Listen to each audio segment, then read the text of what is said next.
A massive water shortage has stopped an army without a single shot fired. Could a dried-up canal be more lethal than any artillery barrage? Imagine soldiers queuing for tankers like civilians at a grocery store, their rifles idle, throats burning under a scorching sun. The sight of rusted hoses snaking through war-scarred streets, the smell of stagnant water, the echo of empty canteens, this is the silent front that turned the Donbass balance upside down. In late August, the head of the pro-Russian administration, Denis Pushkin, confessed that the crisis forced both locals and troops to line up for water trucks. He warned Moscow that the only way to halt the paralysis would be to seize the Seversky Donetsk Canal near Slovian, yet the front lines made that impossible. By the summer of 2025, the occupied Donetsk region's water network had collapsed entirely. Years of bombed dams, broken pumps, and clogged ditches culminated in a unified failure, leaving long queues of tanker trucks stretching behind the lines. The promised secure rear evaporated, replaced by the desperate clatter of metal containers and the sigh of exhausted men. What happens when an army runs out of water? The 1st and 2nd Army Corps, numbering between 220,000 and 310,000 soldiers, found themselves in a bottleneck. Forward units scavenged water from civilian depots, risking looting and violent clashes. Purification units sputtered as power cuts halted generators, making fuel as precious as the liquid itself. Troop movements were reordered around water access schedules, turning logistics into a battle of its own. Without clean water, food spoils, disinfection stops, and ammunition storage becomes a ticking hazard. Thousands of soldiers were sidelined, not by bullets, but by dehydration and illness, breaking the rhythm of rotations and rest cycles. The next stage of the crisis deepened, fuel shortages and disrupted road links compounded the paralysis.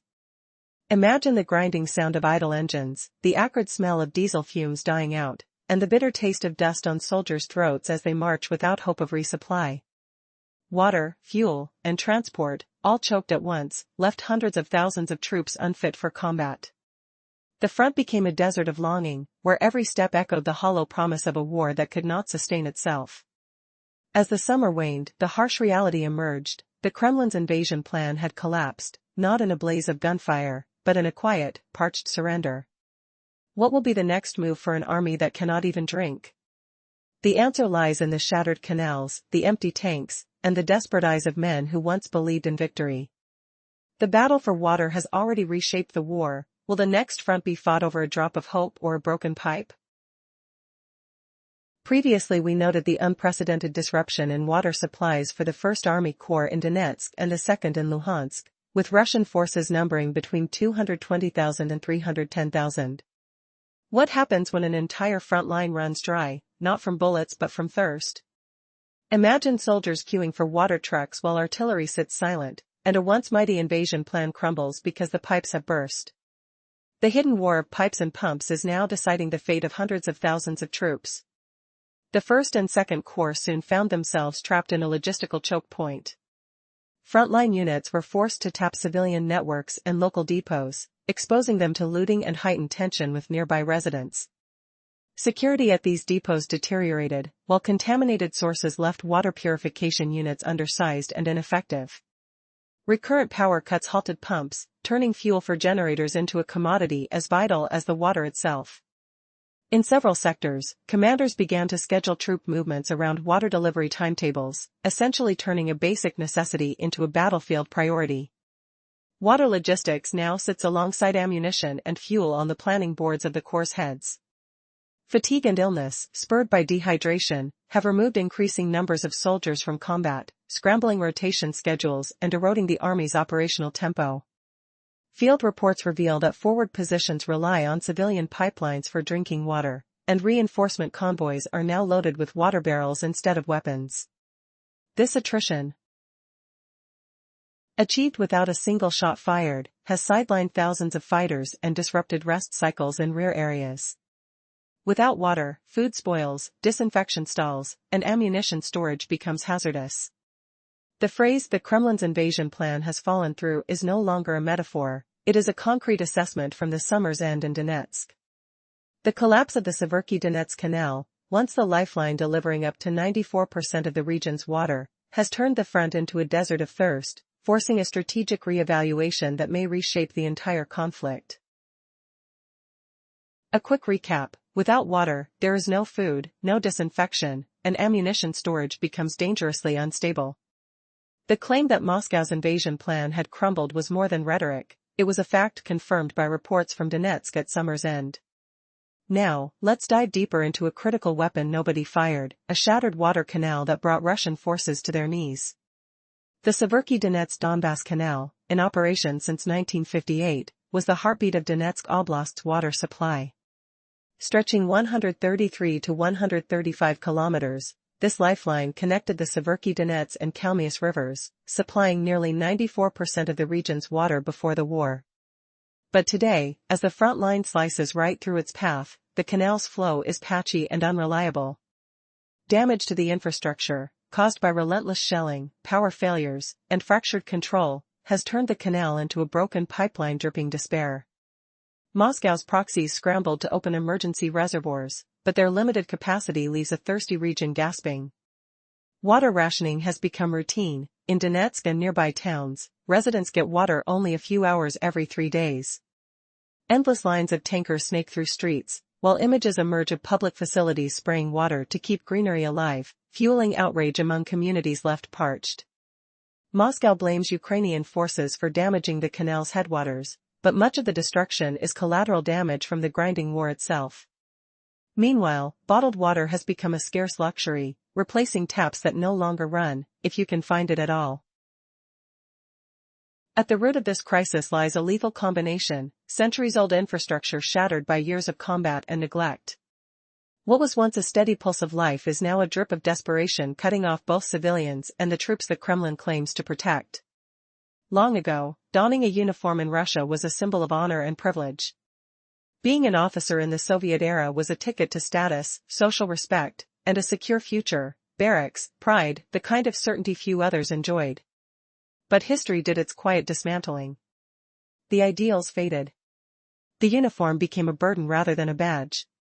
What was supposed to be a career of dignity turned into a desperate scramble for survival under the shadow of a crumbling empire. What happens when an army loses not just the battle lines, but the very lifeblood that keeps it moving? When thirst beats bullets? The answer unfolds as we watch a collapsing empire lose control, right at the breaking point.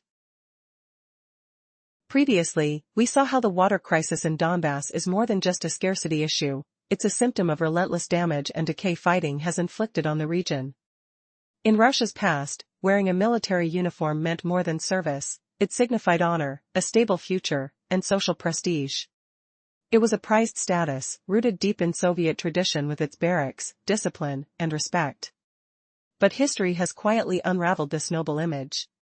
Attempts to revive the military's reputation with higher pay and newer equipment under Putin's leadership only masked a deeper rot. Now, after 3.5 years of conflict, everything is collapsing. The Russian army is not just losing ammunition, it's losing soul, courage, and its soldiers. Instead of embracing their duty, many soldiers are desperately hunting for escape routes. Those who stay grow silent, retreat, or surrender without hesitation. This erosion isn't just psychological, it's supported by hard facts. By August 2025, desertions doubled compared to the previous year, signaling a stark shift. Since the conflict started in 2022, official records already document 13,870 desertions. But these figures likely reveal only a fraction of the truth. Intriguingly, about 82%, over 11,300 cases, involve contract soldiers, who are supposed to be the backbone of the force, trained, salaried professionals. This fact is a damning indictment of the Army's core.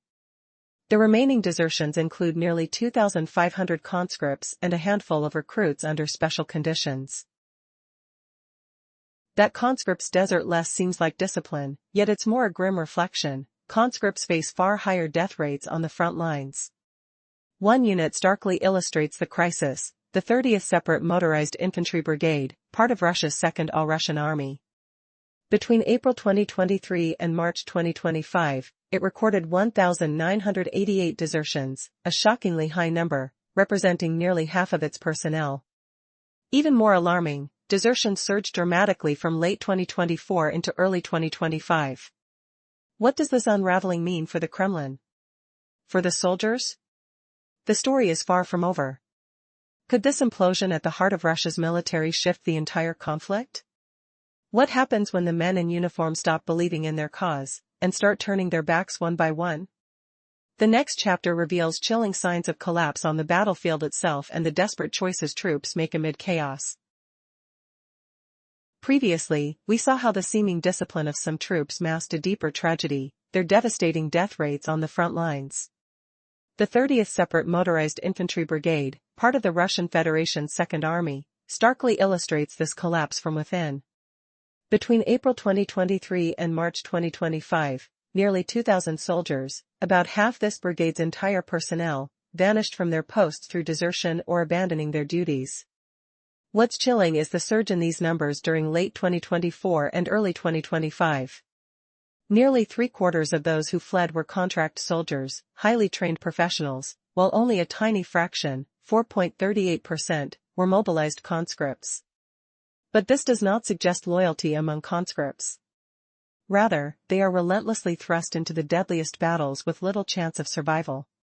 Desertions have exploded, not just behind the lines or during furloughs, but right in the furnace of combat. Since summer 2024, frontline abandonments have multiplied over 10 times. Reports confirm that troops fighting around Bakhmut, Avdiivka, and Krayna are fleeing their posts mid-battle, some even defecting to the other side, sometimes in small clusters. This pattern persists despite brutal attempts to stamp it out. Commanders have resorted to executing deserters on the spot, but these extreme measures only deepen the atmosphere of terror and breakdown. Fear breeds chaos instead of order. Another alarming trend is the rise in voluntary surrender to opposing forces. One lifeline for despairing soldiers is a hotline called I Want to Live, created by Ukraine. Far from mere propaganda, this channel has become a real, lifeline escape route. In the 41st Army alone, nearly 7,850 soldiers have surrendered through this hotline, abandoning the conflict and seeking survival over continuing the fight. What does it mean when withdrawal, surrender, and disintegration become the norm instead of isolated incidents? How long can an army fight when its very heart is crumbling from within? The files and court proceedings tell a raw truth that no propaganda can hide. This is not a military campaign in progress, it is a slow collapse, piece by painful piece. The shock has only just begun. What secrets lie in the shadows of these cases? What do the court documents reveal about the fate of these soldiers and the real state of the forces? Stay with us as we follow the trails that no headline dares touch. In a stunning turn of events, the tide of the conflict in Ukraine has shifted dramatically. Water shortages, logistical nightmares, and an unprecedented wave of desertions have left Russian forces rattled and exposed. Over 36,000 soldiers have surrendered, signaling a collapse of resolve that echoes through the ranks. These numbers are not just statistics, they portray the reality of a disintegrating military, burdened by poor morale and dwindling supplies. Behind the scenes, court records reveal the stark truth: the Russian army's grand ambitions have slipped into the realm of fantasy, unable to cope with the grim realities on the front lines. As the Russian forces retreated from key positions like Andreevka, their narrative of power crumbled. What began as a strategic operation has morphed into a scramble for survival. The official language shies away from the term retreat, but the truth is evident: troops are abandoning their posts in a desperate bid to regroup. Moscow's dreams of victory no longer match the harsh truths documented in relentless court files. The lifeblood of military operations now flows in the stark light of reality. What catalyzed this shift? The pivotal moment came on June 14, 2025, when President Putin announced the recapture of Andriivka. This seemingly small village was, in fact, the key to a larger logistical web, and its loss signified a chink in Russia's armor. With confirmations from military sources, the retreat narrative gained traction, reshaping perspectives and sowing doubt. Analysts, including notable Russian military bloggers, bore witness to the withdrawal, making it clear that the situation had shifted irrevocably. What happens next in this unraveling saga? As the ground shakes beneath the Russian military, the reality of prolonged conflict looms closer. Soldiers, once proud bearers of the badge, now seek an escape from a war that has lost its meaning. The chain of command falters under the weight of disillusionment, and the battle for survival begins to redefine the essence of this conflict. Feelings of hopelessness permeate the air, and the once elite forces of Russia find themselves grasping for water, fuel, and a glimmer of fortitude. The smell of desperation wafts through the encampments as soldiers, parched and battered by war, abandon their posts in droves. As whispers of dissent rise, can anything salvage what remains of a crumbling military hierarchy? The ensuing chaos not only marks a turning point in the conflict but also raises haunting questions about loyalty, survival, and the very fabric of warfare itself. What if an entire army halted not because of shells, but because the wells ran dry? In the summer of 2025, more than 200,000 Russian troops found themselves stranded before any shot was fired. Thirst turned the Donbass front into a line of endless queues for water trucks, the smell of diesel mixing with dust and sweat. Power cuts left purification units silent, and generators begged for fuel that never arrived.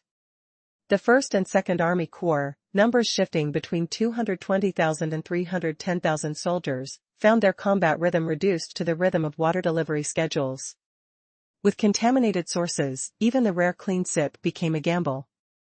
Every step forward now required a pause for a sip, every attack plotted around a water cannon schedule. The logistical paralysis crippled movement, left ammunition exposed to humidity, and forced commanders to place water logistics on the same priority list as shells. The collapse was not limited to thirsty mouths. Around Andreevka, the once proud 155th Marine Brigade retreated under relentless close-range FPV pressure, mortar fire, and small team infiltrations. Trench lines became death traps, pushing Marines towards safer, lower-profile positions. Weeks later, a similar story unfolded in Alexiva, where elements of the 1,443rd Motorized Regiment were reported left behind, unable to hold the line. These withdrawals paved the way for the liberation of Khandravka on July 27 and Bazail on August 10, declarations echoed by Ukrainian ministries and visual evidence of advancing units. All of this stemmed from a single, aging artery, the Severky Donets Canal. Built in 1958, its 133-kilometer stretch once delivered 94% of the region's water. Wartime damage, power outages, and loss of control turned it into a fractured ribbon, forcing the Russian occupation to rely on an emergency reservoir far too small for the demand. Neighborhoods received water for only a few hours every 3 days, while tanker lines snake across the battlefield like a desperate lifeline. The hidden truth is that water, not weapons, became the decisive factor. As the canal drips and the front stalls, a question looms: will the next surge of water wash away the remaining Russian foothold, or will the parched forces find another way to turn the tide? Earlier, we saw how the Russian goal to create a buffer zone along the Sumy axis turned into a nightmare. Instead of solidifying control, the opposite happened: continuous setbacks and unraveling of front lines.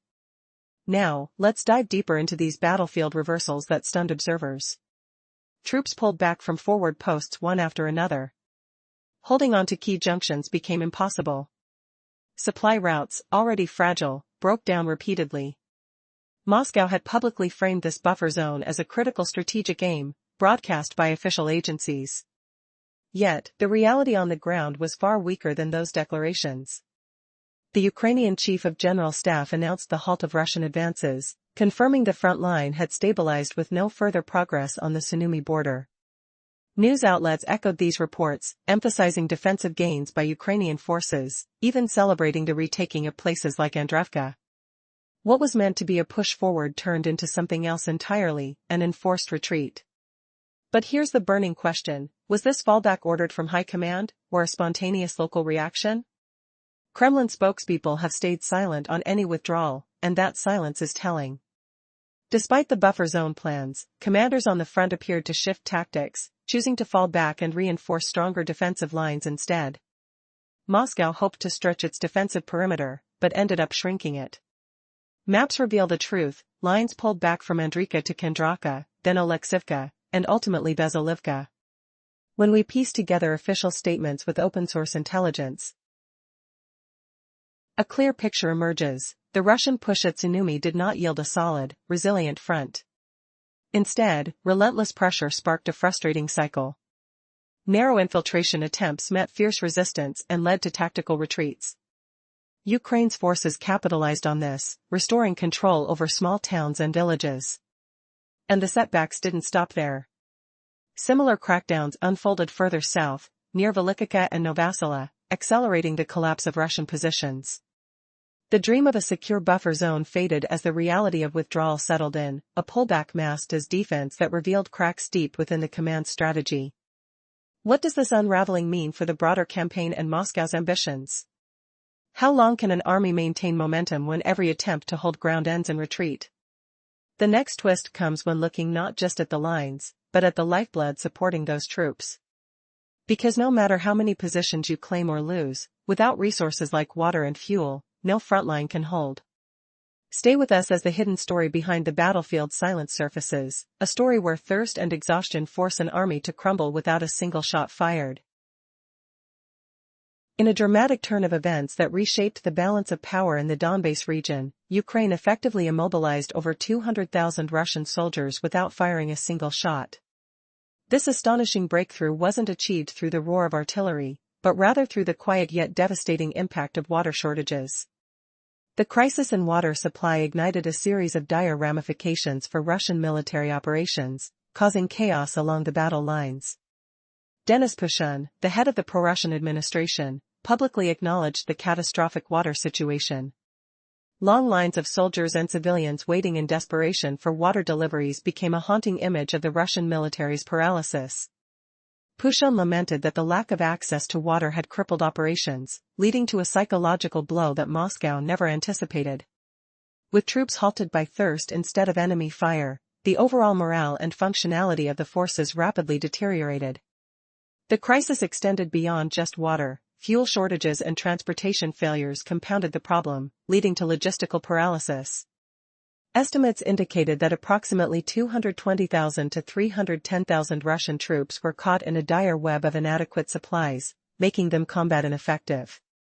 On the front lines, soldiers began relying on local sources for water, a risky endeavor that increased tensions with the civilian populace.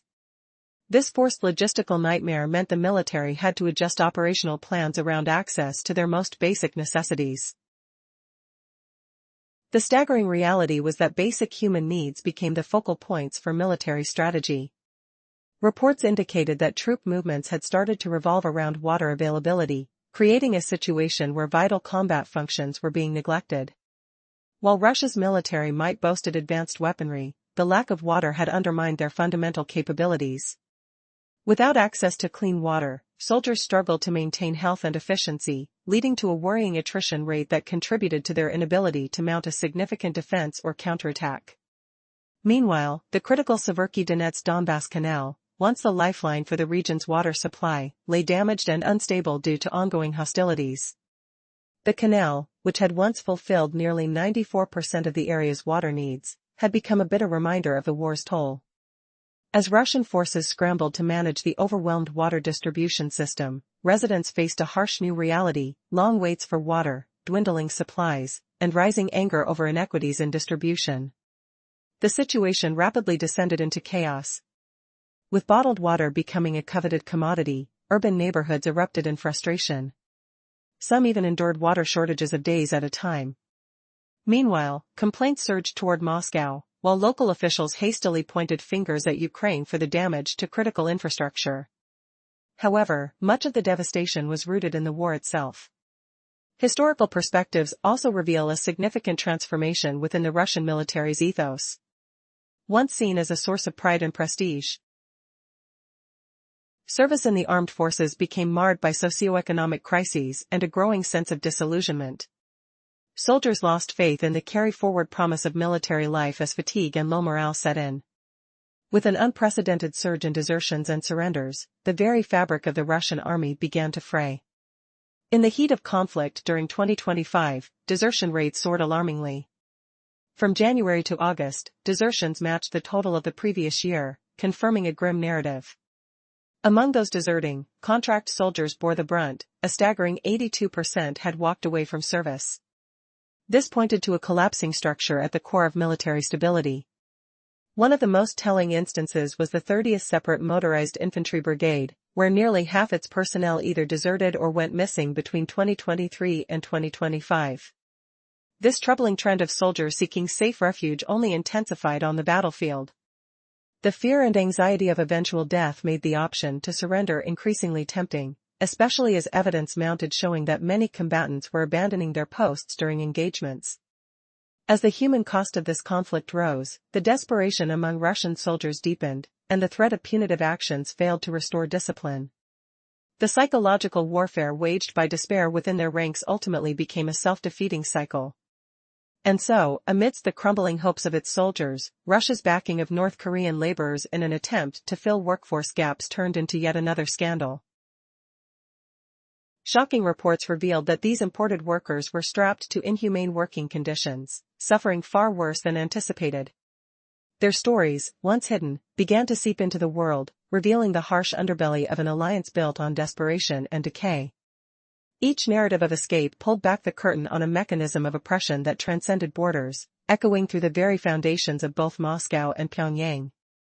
Thus, as 2025 wore on, the reverberations of both military and humanitarian crises continued to shake the roots of two nations, forever altering perceptions of power, control, and the human spirit's resilience in the face of adversity. For over a decade, escape has been the only lifeline for thousands trapped in North Korea's claustrophobic grip. Nearly 35,000 have crossed into South Korea by mid-2025, a surge that tells a deeper story than mere numbers. It reveals the power of hope fueled by glimpses of a world beyond rigid borders, a crushing contrast between two unyielding regimes. Life inside North Korea isn't simply harsh, it's meticulously controlled from birth. The state dictates what you eat, where you work, whom you marry. Your fate hinges on a brutal caste system called songbun, stamping social worth, trust, and opportunity from generations past. Imagine a world where family history is your prison sentence, where dreams are crushed before birth, and survival means bartering for basics like eggs, rice, and soap. Stores have vanished, replaced by black markets. Ration cards govern subsistence, shelves remain empty. Outside, propaganda broadcasts drone the message: the West is a land of cruelty, starvation, and moral decay. For millions, this narrative is the only window offered to the outside world. Official reports since 2014 have unveiled systematic violations, arbitrary arrests, travel restrictions, forced labor, silence enforced by fear. Yet, behind these grim statistics lies an individual story, the desperate worker who dares to step beyond North Korea's suffocating shadow. Crossing into Russia, North Korean defectors confront a new reality, repressive, yes, but startlingly more open. The contrast is staggering, a taste of freedom that ignites a fire few can ignore. What does it mean to trade one harsh world for another? Still heavy with danger yet pulsing with possibility? Meanwhile, chilling footage has surfaced, showing Russian soldiers locked in dark, concrete cells, punished for refusing to return to battlefields far from home. What drives man to such despair? What breaks the will of an army led by iron-fisted command? As more soldiers turn their backs on the front line, what will this unraveling mean for the Kremlin's grip on power? Could this unseen fracture become the real fissure that topples a towering regime? The answers lie just beyond the next horizon, in stories waiting to be unearthed. The moment soldiers start abandoning their own ranks marks the collapse of a fundamental pillar of power. In the Russian army, this has become painfully clear. The losses on the battlefield are no longer the worst headache. Now, an even deeper wound is exposed. Russian soldiers are turning their backs on their homeland, slipping away one by one, crossing into countries like Norway, Finland, and the Baltics, chasing refuge and hope. A shocking moment captured this crisis like no other. On August 22, under the heavy silence of the northern wilderness, a Russian soldier crossed the heavily guarded border into Norway, on foot, leaping over fences to escape a war he no longer wished to fight. He was caught in the border village of Grina Jakobselv, in the remote Finnmark region. His lawyer, Trond Pbi, revealed the soldier's simple yet powerful choice, no longer to be part of this endless conflict, to renounce the war altogether and seek asylum in a foreign land. This soldier's escape isn't an isolated tale. It's part of a bigger pattern, a steady stream of desertions that puncture the Kremlin's image of control. Norway's borders have quietly become the stage for multiple defections over the years, each one chipping away at Moscow's grip. Remember Andrei Medvedev? In 2023, this former Wagner mercenary walked the same path, deserting the Russian forces and surrendering to Norway. But his story cut deeper. He carried with him secrets, critical military intelligence that sent ripples through the West. Medvedev wasn't just a defector, he was a commander with access to crucial information. What drives these men to abandon their posts and risk everything to flee? Is it fear? Disillusionment? The crushing weight of a war that's lost all meaning? The air here is thick with silent desperation.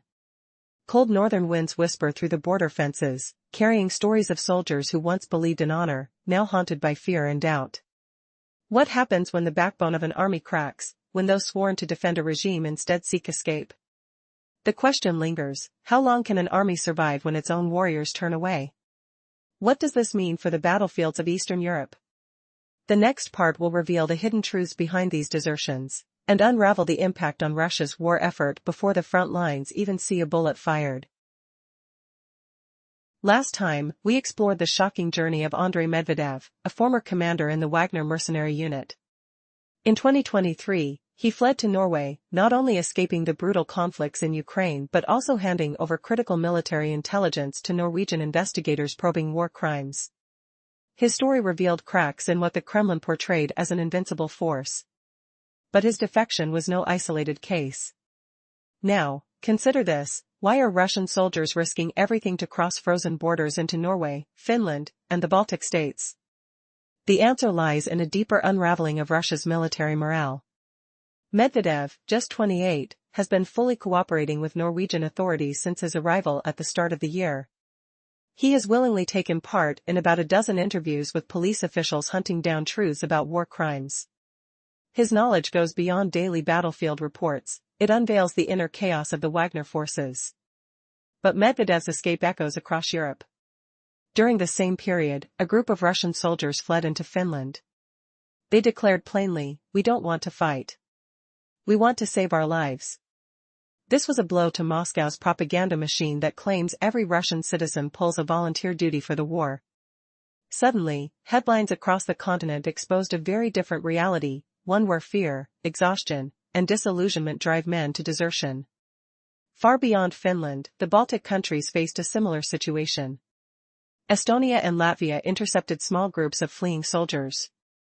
Each case involved individuals refusing orders, turning their backs on the war, and seeking asylum. The repeated denominator: disillusionment and outright rejection of the conflict. These are not random outbursts but part of a wider trend eating away at the Russian military from within. Thousands of soldiers are quietly daring to escape at the earliest chance. This internal decay is far more dangerous to Moscow's war effort than any artillery strike. Why? Because when one soldier vanishes, the question spreads like wildfire: could I be next? One defection loosens the grip of discipline on countless others. Each escape becomes a psychological threat, unraveling loyalty and spreading doubt deeper than any battlefield loss ever could. Picture the cold, harsh nights when weary soldiers stand at checkpoints, imagining leaving it all behind. The frost bites through their uniforms while the distant rumble of conflict is drowned out by silence in their hearts.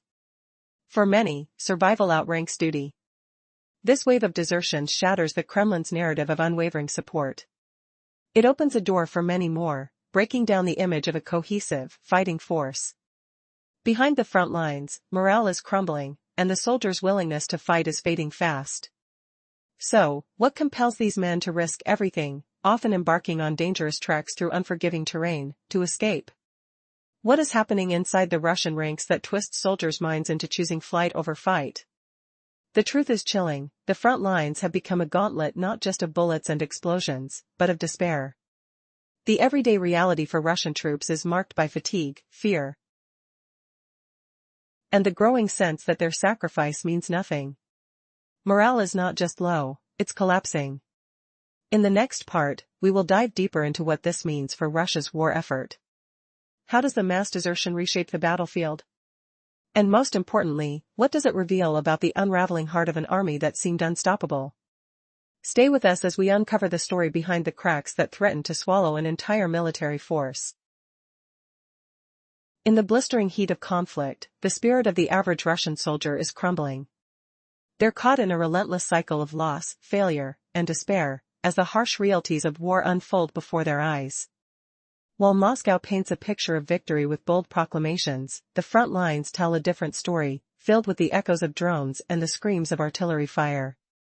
Daily, they are confronted with the stark truth: every day brings heavier losses against Ukraine's formidable defenses. As the days stretch into a never-ending nightmare, the conditions on the front lines have deteriorated dramatically. Soldiers find themselves constantly battling hunger and exhaustion. The boots they wear, once a symbol of pride, now crumble beneath their feet in the biting cold, while summer leaves them bereft of ammunition. Medical care is virtually non-existent. Hundreds of wounded lie abandoned, grappling with their injuries as the harsh reality of war unfolds into a slow march towards death. Under such grim circumstances, what once felt like duty now resembles a dangerous gamble for survival. The pressure from leadership compounds their distress. Those who dare to disobey orders face a grim fate of court-martials, prison sentences, or worse, displacement to punitive units. This toxic environment strips them of any remaining hope, leaving only despair. Two outcomes loom large: wait for death in combat or seek escape. Perhaps, the most crushing weight of all is the realization that they are mere pawns in a grand game. The Kremlin views soldiers as expendable resources rather than human beings.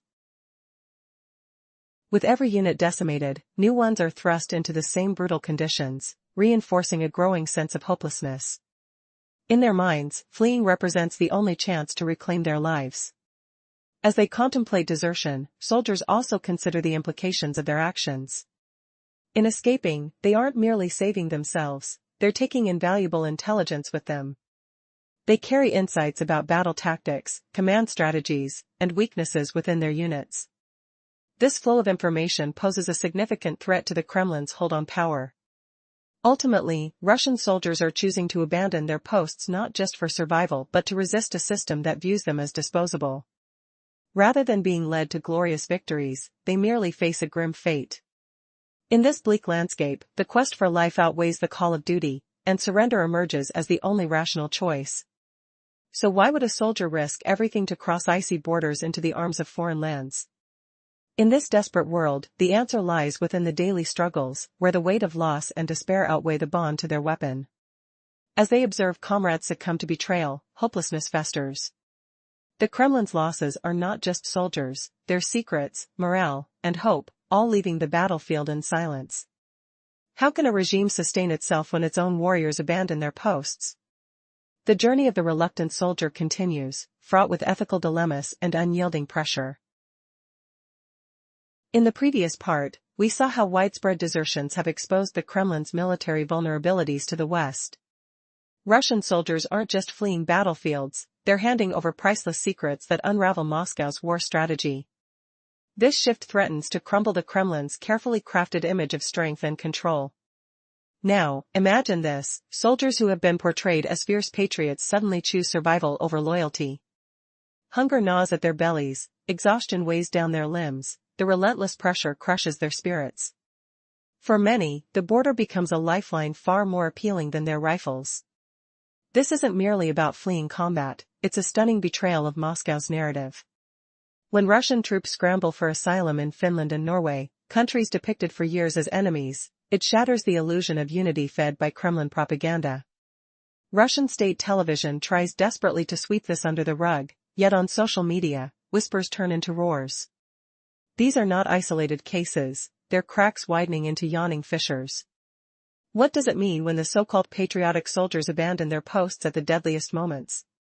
The message is clear: the Kremlin's orders no longer hold the power they once did. Soldiers are choosing their own lives, rejecting the fate imposed by their commanders. But there's more. Those who cross into NATO's frontline fortresses of the far north do not arrive empty-handed.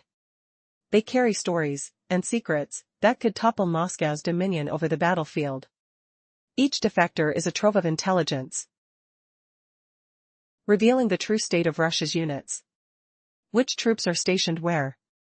Which commander's orders are effective or disastrous? What weapons are failing? Most importantly, what is the morale within these collapsing ranks? Western intelligence agencies hunger for this raw insight. Satellite images and drone footage tell only part of the story, first-hand accounts paint the full, grim picture. Every detail shared confirms or denies the value of vast financial and military aid flowing to Kiev. These revelations don't just map the conflict, they reshape the strategic chessboard. The question looming over every conference table in the West grows heavier: can the Russian army still hold the line, or is collapse inevitable? And here is the chilling twist: the psychological warfare is as devastating as physical losses. As more soldiers flee, Moscow's grip weakens beyond the battlefield. Its propaganda machine falters, its morale plummets, and its control slips. Is this the beginning of the end of Kremlin's campaign? The next move could change the fate of the entire region. But who will make that move, and will it come too late? In the previous segment, we saw how increasing desertions reveal the harsh cracks inside the Russian military.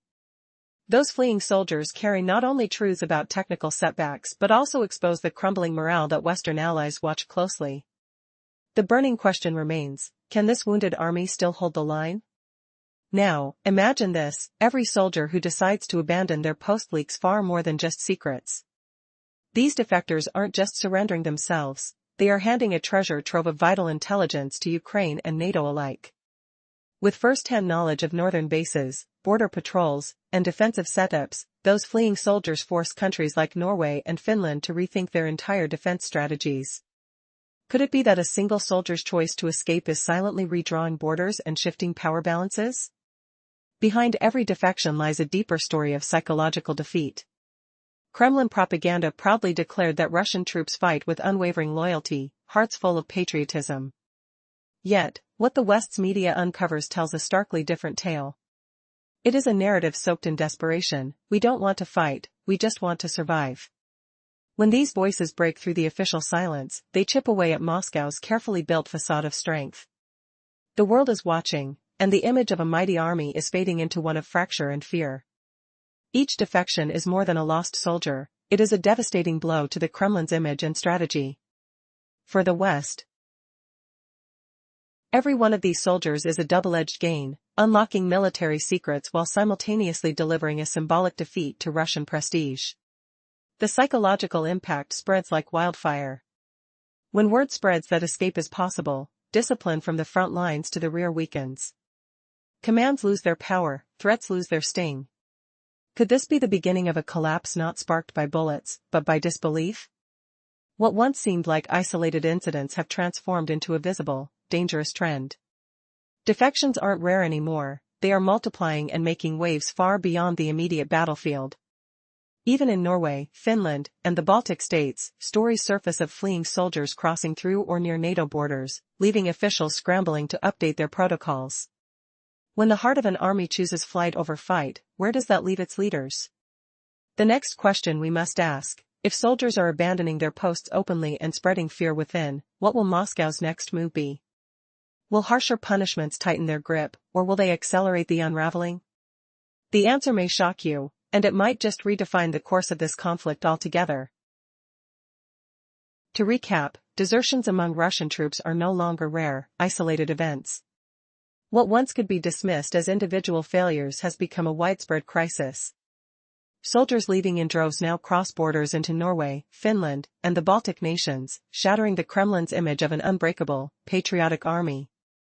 This unraveling makes it nearly impossible for Moscow to convince its own citizens that the army remains strong.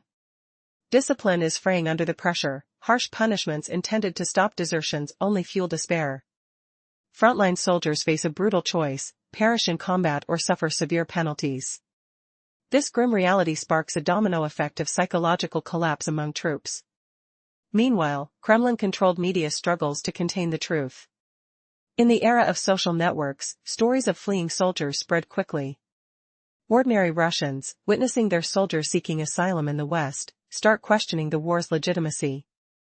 A simple but devastating question rises: if this conflict is righteous, why are our own men abandoning it? This doubt spreads like an invisible poison, eating away at years of official patriotism. On the battlefield, every desertion erodes trust between commanders and their troops. Officers can no longer be confident their orders will be followed. This mistrust forces hesitation and uncertainty into military planning. Desertion becomes a critical factor, altering how the Kremlin manages the war effort. For Russia, these mass desertions represent far more than lost manpower or leaked intelligence. They reveal deep cracks in the army's cohesion, discipline,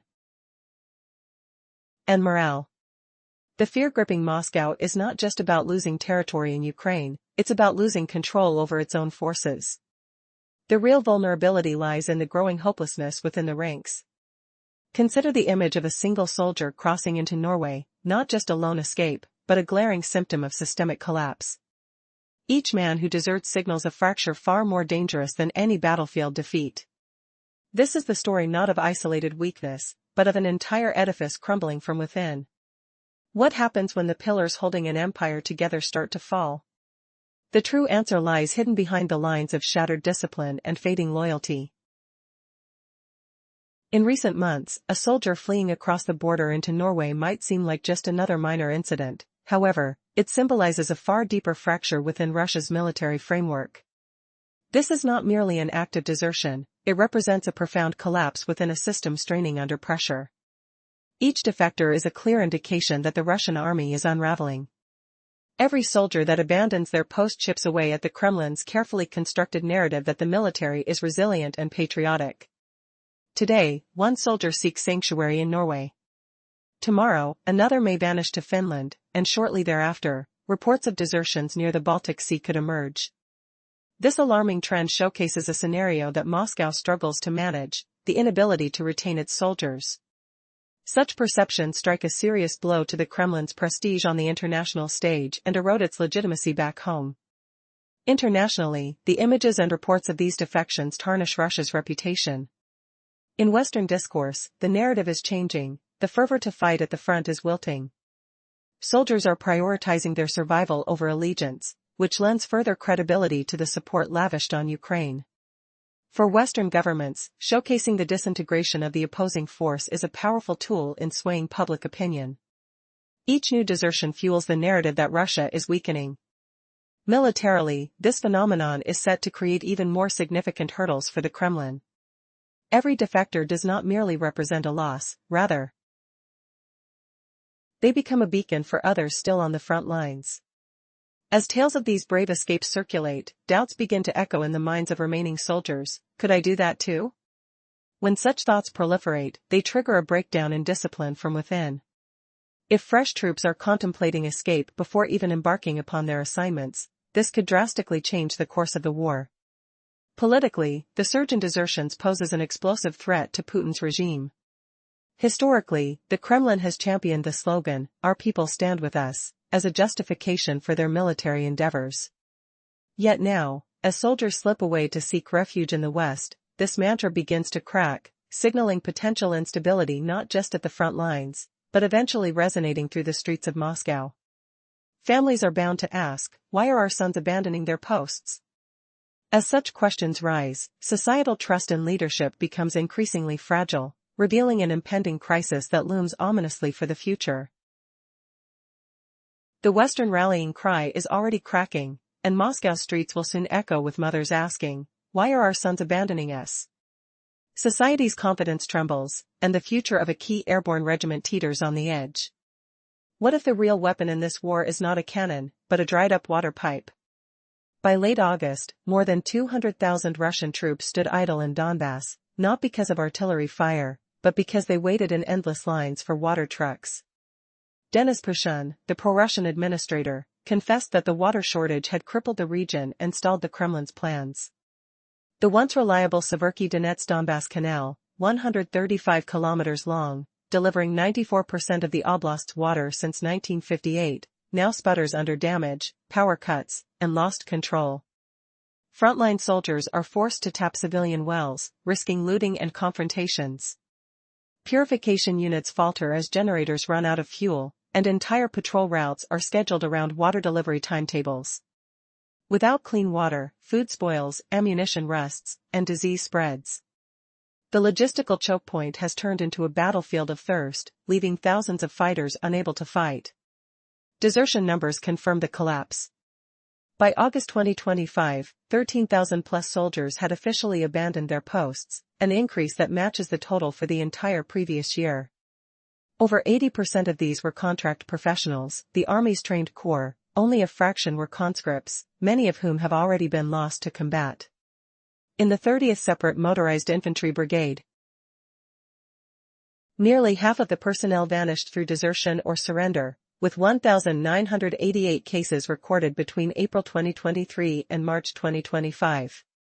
Ukraine's I Want to Live hotline has become a lifeline for fleeing troops. More than 7,800 soldiers from the 41st Army have used it, and estimates suggest the total number of surrenders may approach 36,000. Each defector carries a story, a piece of intelligence, a crack in the Kremlin's armor. The question now hangs in the air: as dry as the cracked canal banks, will Russia's military machine grind to a halt, or will a new wave of untrained conscripts fill the gaps, pushing the conflict into an even bloodier spiral? The answer will decide whether the dominoes keep falling or finally come to rest. In the previous part, we saw how the Russian army's grip is slipping, with soldiers losing mental strength before they lose ground. The question now is whether this collapse is just a temporary shock or the unraveling of an entire system. The evidence points to the latter. Reports from the front reveal a breakdown so deep it threatens the entire campaign. Now, consider the grim reality inside the 108th Airborne Assault Regiment, stationed near Zaporizhia. This unit is crumbling under the weight of its own despair. Ukrainian resistance forces have penetrated their ranks, exposing grim details: troops ordered to storm Pavlovka at all costs. But these assaults lack any coordination. No artillery backing. No support from electronic warfare assets. No intelligence from unmanned drones. Imagine men sent into battle blind and deaf to what's happening around them. The pounding of explosions, the bitter scent of smoke and sweat mixing with fear, that is the new reality. For nearly 24 hours straight, the regiment endured relentless attacks and staggering casualties. Desperation forced the command to throw in officers and rear echelon personnel untrained for combat. This was no strategic move, it was a last-ditch effort to fill the front lines with flesh and blood. Within the regiment, morale has hit rock bottom. Desertions have soared, despair runs rampant, and anguish has led some to take their own lives. This one unit's fate is a small window into a larger tragedy, a military force turned into expendable material by blind orders. What's driving this destruction? It's a toxic blend of increasing pressure, crumbling defenses, and strategic failures. Over recent weeks, these forces have shattered the soldiers' will to fight. Desertions spike. Acts of defiance surface. The number of suicides among young soldiers and junior officers skyrockets. And yet, the command keeps sending wave after wave into futile attacks. The engine driving these orders isn't military logic, it's political theater. The Kremlin demands the illusion of advance, no matter what the cost. The village of Pavlovka became the stage for this tragic farce. Orders ignored every rule of tactical warfare and any semblance of coordination with neighboring units. The soldiers charged forward without meaningful support, as if mere motion could offset the mounting failures. Was this courage, or madness? The battlefield echoed with the cries of men trapped in a deadly dance choreographed by desperation and disconnected command. What happens when the command's vision blurs into political spectacle, sacrificing lives for appearances? The answer unfolds in the tragic breakdown of the 108th Regiment, a stark symbol of a collapsing army, where the battle is lost before a single shot rings true. So, will the Russian military find a way back from this abyss, or are we witnessing the slow disintegration of one of the largest armed forces in the world? The coming days and nights will reveal just how deep this shadow goes. In the chaotic landscape of war, a troubling narrative unfolds. Picture the village of Pavlovka, under siege, where orders ring through the ranks with alarming disregard for strategic wisdom. Troops are compelled to charge forward without artillery support or coordination with nearby units. Intelligence, typically gathered by drones, is absent, leaving soldiers exposed and vulnerable. The command insists that Pavlovka must be claimed, but the toll is steep, taking the lives of countless soldiers daily. These relentless attacks target equipped Ukrainian defenses, fortified by mines and surveillance systems, presenting a merciless wall of fire that greets any Russian soldier brave enough to advance. Abandoned units lie dormant in open fields, and evacuating the wounded becomes an agonizing impossibility. The relentless pressure exhausts troops not just physically, but psychologically as well. In a desperate attempt to rally forces, Russian command begins to drain reinforcements from rear units, dispatching even those sidelined due to prior disciplinary action straight into the maelstrom of battle, a grim twist of fate viewed as punishment. This reckless strategy, instead of bolstering morale, fractures loyalty among ranks, leading to a chilling new mentality: everyone is next. With each wave, the bond of trust erodes, fueling despair and leading some soldiers down a harrowing path. Among the young, suicide rates climb alarmingly as hopelessness overshadows the battlefield. Choices have dwindled. For many, the notion of escape fades, and for some, the meaning behind orders has vanished entirely. As desperation deepens, reports of attempted desertions become prevalent. Some succeed, while others fall prey to the conflict. The battlefield, once a symbol of duty and honor, now stands as a stark reminder of shattered promises and lives caught in a relentless cycle of despair. The question lingers in the air: will this relentless march toward chaos leave any army standing? Summary: numerous soldiers are grappling with despair, leading some to take their own lives, while attempts to desert are increasing, yielding drastic consequences. In the cold, unforgiving nights of the trenches, a haunting reality unfolds. Grappling with despair, some soldiers find themselves trapped in hopelessness. The inability to escape their grim circumstances and the fading meaning of their orders drive them to the brink. Tragically, reports indicate that a number of these soldiers have taken their own lives. Others, desperate to flee, have attempted to desert, but many have either been captured or lost to the madness of battle. In the chaos of war, whispers circulate within the ranks. Tales of brutal reprisals for captured deserters spread fear like wildfire. Soldiers are eerily warned that those who surrender will be subjected to harsh beatings or even mock executions. The 41st Combined Arms Army, once a formidable force from Siberia, has become a shadow of its former self. Reports indicate that it has effectively ceased to exist as an organized unit. Command posts stand empty and communications are silent.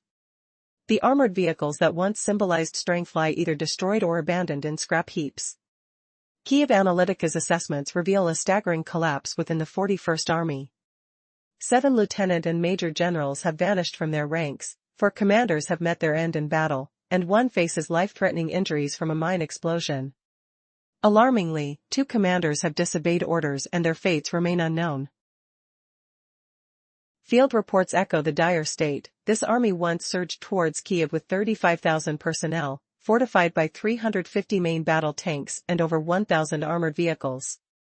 Today, it struggles to muster a mere 17,000 troops, while the tank count dwindles to just 110, with many being outdated T-62 models hastily brought back from the reserves. The roots of this degradation run deep. Logistical blunders accumulated over 3 years, alongside personnel shortages and modernization failures, have combined to inflict a devastating toll.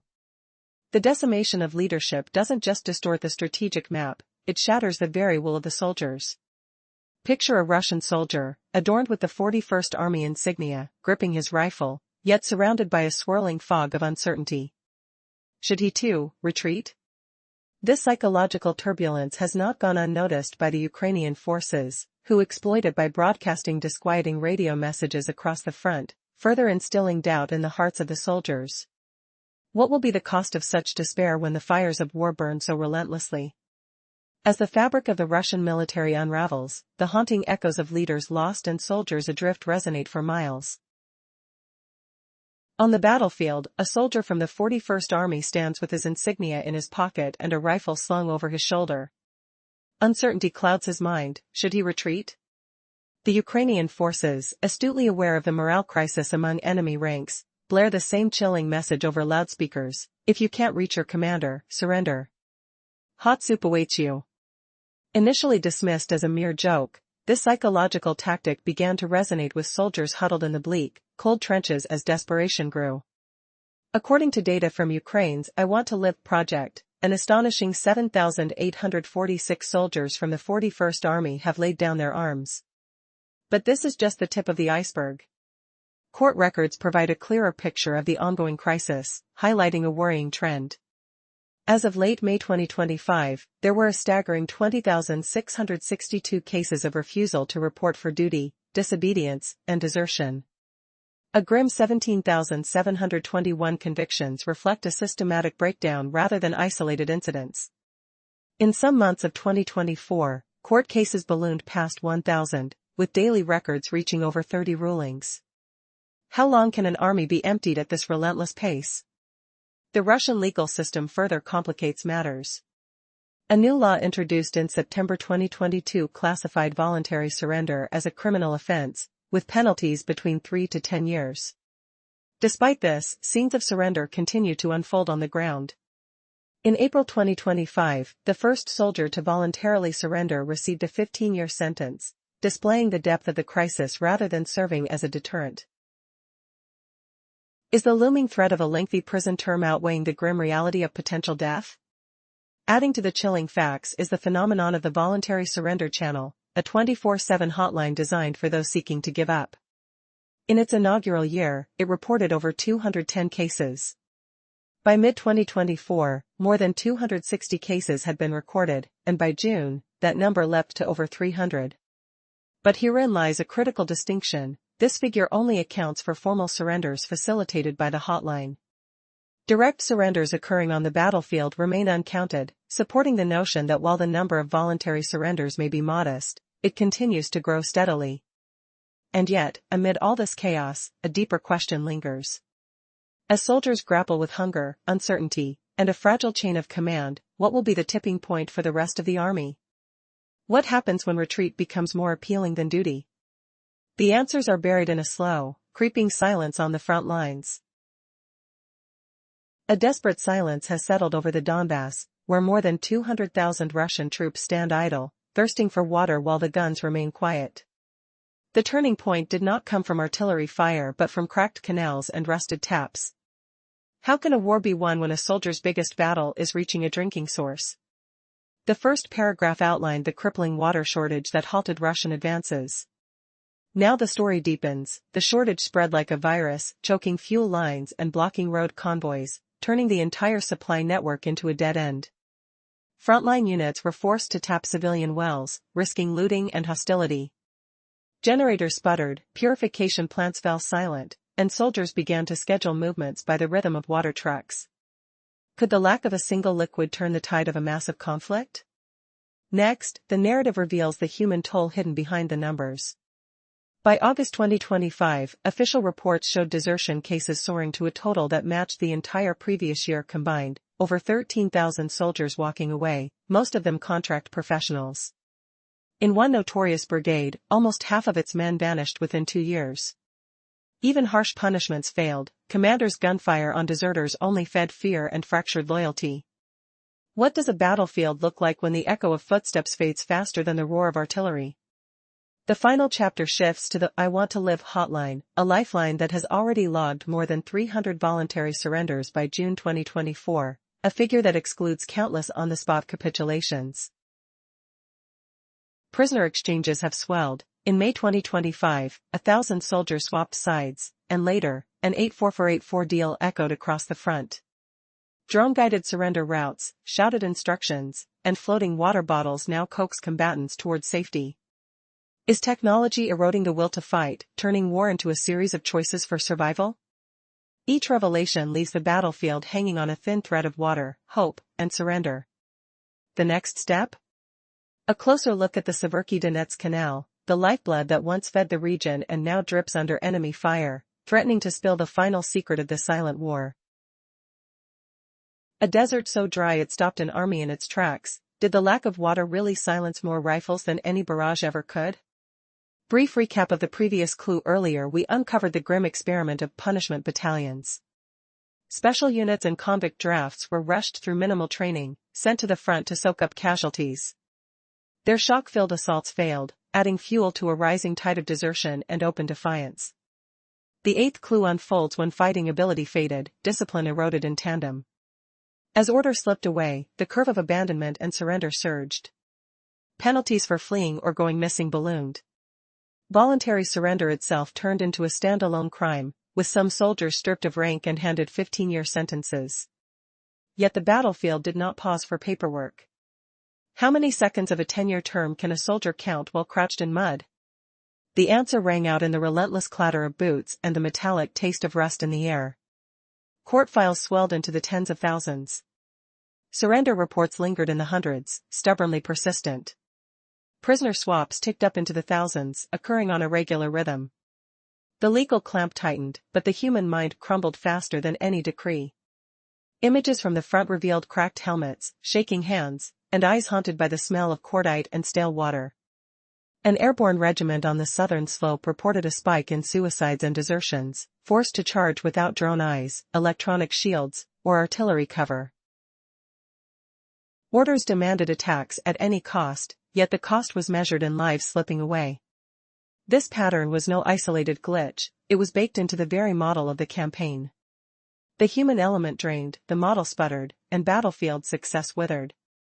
Over 40,000 Russian fighters chose life over loyalty to a distant commander. What will the next wave of exhausted troops do when the water stops flowing and the missiles fall silent? The answer could change the whole balance of power. In a shocking twist of fate, more than 40,000 Russian soldiers made the harrowing choice to embrace life over death in the shadow of Vladimir Putin. This is not just a number, it represents a fundamental fracture within the ranks of the Russian military, illuminating the dire implications of a broken system. As desertions and acts of defiance surge, the reality on the battlefield grows more precarious.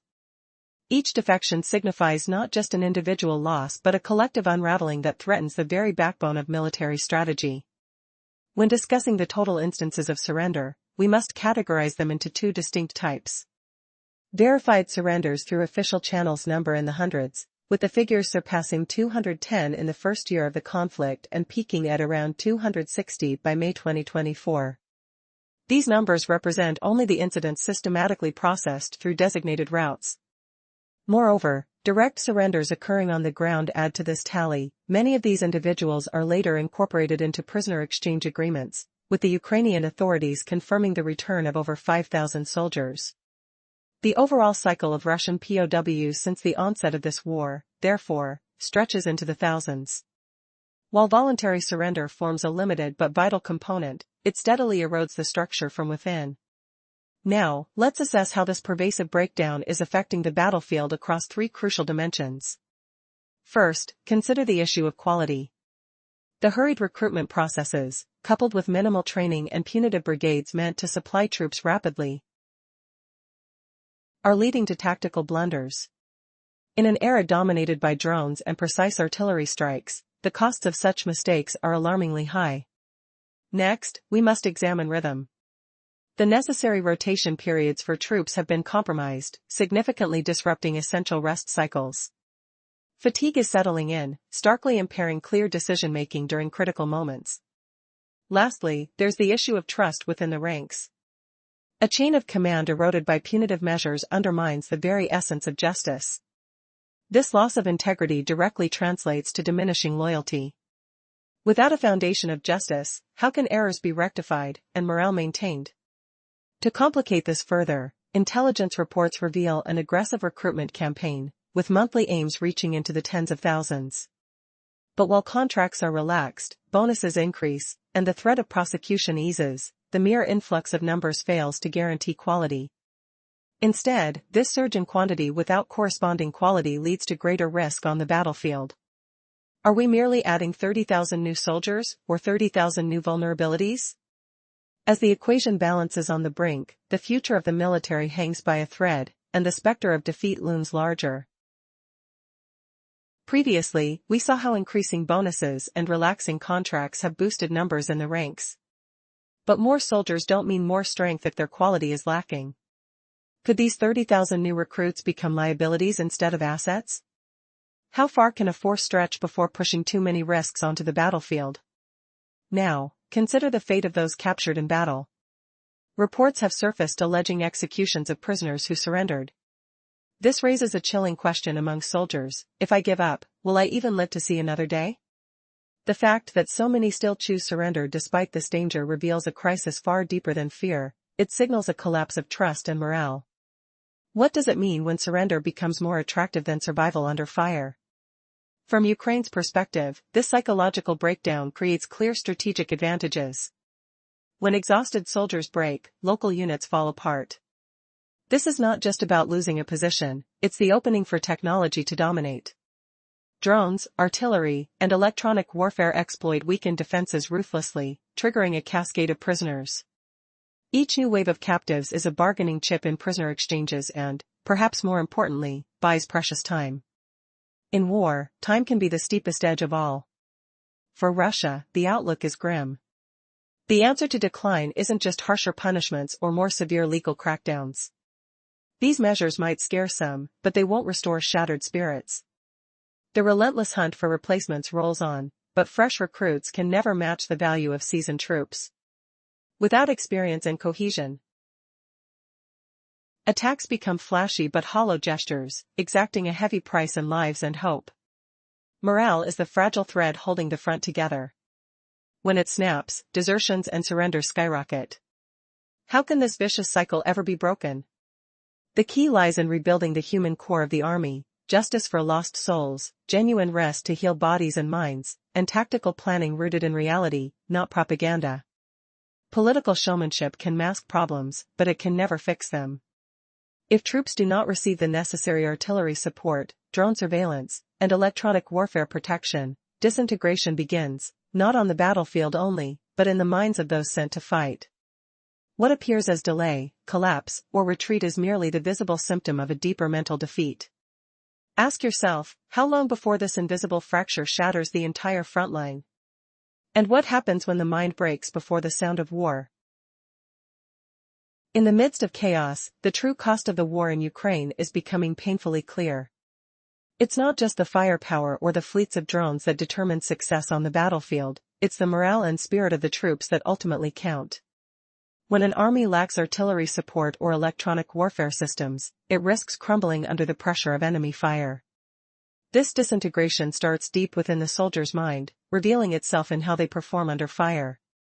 When the front lines shift, what follows is a delay, a gap in response that translates to loss. Rational planning should be cheaper than the human cost of faltering morale.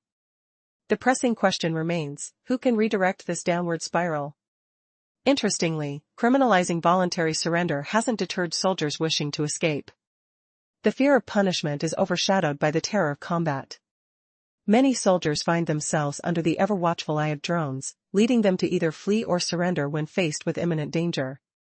Yet, what holds them in place? It's a plan that inspires trust. Without solid preparation, orders become mere risks, gathering into a storm that fosters collapse. When pressure takes the place of thoughtful strategy, that collapse is hastened. Those observing the Russian forces note a breakdown not just in their capacity to engage, but in the very essence of their unit cohesion, manifested through alarming rates of desertion. Increasing evidence indicates this decline isn't mere conjecture, it's rooted in solid data. The flow of voluntary surrenders, legal proceedings against deserters, and the harrowing footage from the battlefield all point towards a troubling narrative, a loss of trust in leadership and the depletion of the human element on the front lines. As I ponder this reality, one question looms large: if this grim trend continues, what will be left on the battlefield? The answer may well redefine the future of military engagement. For over 4 months, the Russian army has struggled to maintain control in eastern Ukraine, deploying more than 100,000 troops. Yet, a single counterattack from a Ukrainian regiment shattered months of effort. The operation transformed into a comprehensive cleanup, altering the dynamics along the pivotal axes of Pokers and Darylia, mobilizing front lines filled with courageous souls from the Ukrainian armed forces and National Guard alike. The tapestry of war is complex, woven from the threads of strategy, resources, and the indomitable human spirit. As the tides continuously shift, only time will tell how this battle unfolds in the days to come. Thousands of Russian soldiers, part of the 1st Army Corps, 20 combined arms armies, and 155 Marine infantry brigades trapped in Donetsk were utterly isolated, facing no escape routes. The Ukrainian forces reshaped the battlefield in Donbass, focusing intensely on Donetsk.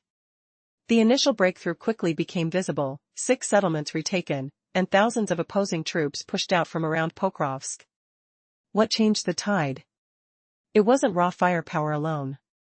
Ukrainian troops introduced a new strategy, a shift from throwing masses of infantry at the enemy to lightning-fast strikes. Small, agile squads coupled with drones for scouting and pinpoint attacks wore down the defenders step by step. Instead of massive frontal assaults, the Ukrainians moved carefully, clearing trenches piece by piece. This approach confounded the Russian defense, especially where supply lines were thin and trenches shallow. Imagine the eerie silence of a battlefield suddenly pierced by the buzz of reconnaissance drones above. Close-quarter fights in muddy trenches, the sharp bark of short-cycle artillery fire, and the hurried scramble to move before the enemy regroups. The Russian units, unable to keep pace, left behind weapons and gear in their desperate retreats. Every move aimed at opening narrow corridors, local maneuvering spaces, to hold ground or push forward.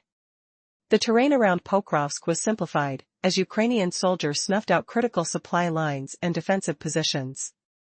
The front line wasn't only stabilized, it was turned against its former owners. Grusko, Rubizn, Novoydar, Petrovka, Desily, and Zoloto Koldats, these names mark the settlements wrestled back by Ukraine through tactical raids and calculated advances. A particularly revealing piece of this puzzle, Pokrovsk and Darylia were completely freed from enemy control. This wasn't happenstance, it was the product of relentless coordination between reconnaissance, fire support, and swift troop deployments. The Ukrainian General Staff underlined the operation's success not just as territorial gains, but as a restructuring of the front line to cement permanent control. What did this mean for the thousands locked inside Donetsk? Trapped, thirsty, isolated, and weakened before a single bullet was fired. Could an army survive when water, supplies, and hope vanish? This wasn't just a battle of weapons, it was a war of survival, logistics, and willpower. The coming chapters reveal how the silent enemy, lack of water and resources, crushed thousands of soldiers, rendering them ineffective. Stay tuned for the next part to uncover how the Kremlin's forces crumbled without firing a shot. In a surprising turn of events, Ukrainian forces have made strategic gains in the Donetsk region, reclaiming several settlements. The areas of Gruskoy, Rubizn, Novoenoy, Petrovka, Vysoy, and Zolotoy Kolodets have been freed through coordinated operations. Russians have faced significant losses in tanks and artillery, showing a troubling trend for their forces. The area around Pokrovsk has transformed into a more manageable front line, marking a shift in tactical dynamics. Ukrainian forces disrupted Russian flanking maneuvers by dismantling the trench connections that had been driving the assaults. With the declaration that Pokrovsk is under Ukrainian control, there is a renewed focus on building defensive lines. This declaration signals an intentional pivot in strategy, working towards establishing a better balanced posture ahead of the autumn. While these recaptured settlements may not equate to a grand strategic breakthrough on their own, they play a critical role in securing supply routes and enhancing mobility. The simplification of frontline positions enhances logistics, making it easier to plan and allocate troops efficiently. The reduction in Russian approach lines around Pokrovsk mirrors this purpose. The success of the operation reflected Ukraine's evolving military tactics developed in the last couple of years. The 1st Division of Azov units now effectively divides tasks between National Guard units and Army forces, with reconnaissance teams making direct contact with enemy positions while mechanized units fortify and expand territory. Reports indicate that in just 3 days, Ukrainian forces inflicted over 200 Russian casualties, bringing the overall total since the campaign began to over 1,000. As the season shifts, will these small victories result in a greater momentum for Ukraine, or will the tides turn once more? The stakes are high, and every move counts as both sides brace for what lies ahead. Moving forward, let's delve into how these tactical adjustments affect the morale of soldiers on the battlefield. The air crackles with tension as soldiers cling to their weapons, eyeing each other with a mix of determination and dread. What does it mean when victories come at a cost, and how does this feeding frenzy of conflict shape the very psyche of the soldiers involved? Stay tuned, as the narrative unfolds. Previously, we saw that Russian forces faced heavy losses, over 200 casualties in just 3 days, and more than 1,000 since the operation began. Now, the signs of intensified war are unmistakable. Tanks, armored vehicles, artillery, and drones are disappearing at a growing rate. But why is this happening, and what does it reveal about the crisis gripping the invading forces? The increasing losses go beyond numbers on a report. Video evidence and independent analyses paint a stark picture of Russian units crumbling under constant pressure. Small, attempted breakthroughs through narrow corridors like Dorylia have been repeatedly halted.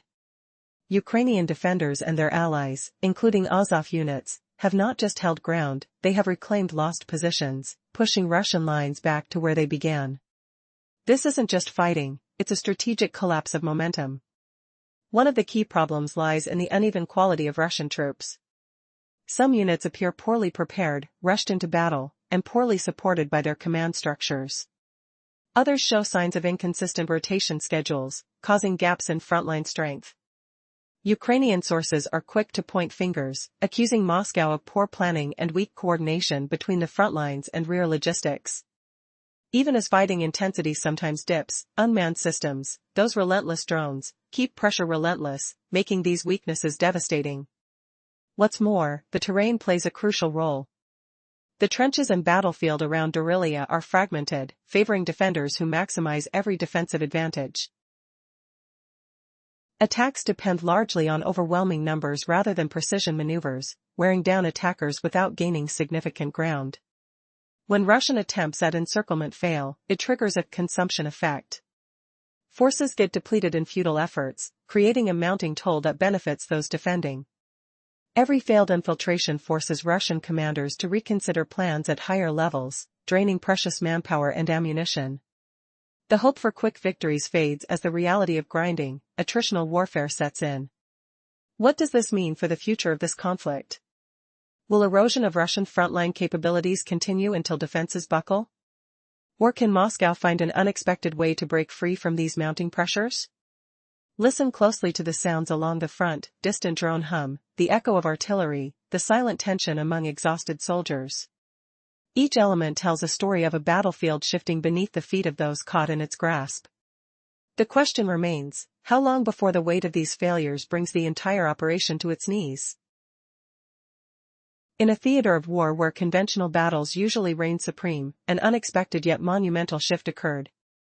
Over 200,000 Russian soldiers stationed in the Donbass region found themselves incapacitated, not by gunfire, but by an acute water crisis that left them parched and vulnerable. Imagine a scene where armored vehicles sit idle, troops lined up in a desperate quest for basic sustenance, water. This extraordinary situation arose when Denis Pushkin, the head of the local pro-Russian administration, acknowledged the debilitating impact of dwindling water supplies. His words, spoken on August 25, resonated with the gravity of the moment. Russian soldiers, accustomed to the rhythm of battle, were now waiting at water trucks, their military might reduced to mere thirst.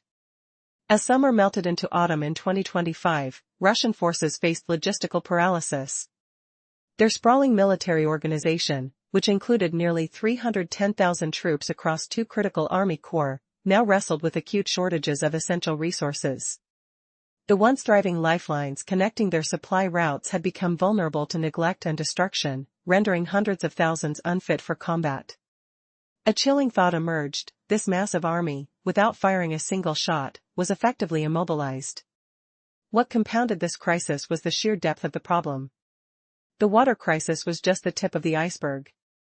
Fuel shortages and disrupted transport networks ensured that troops could not maneuver effectively.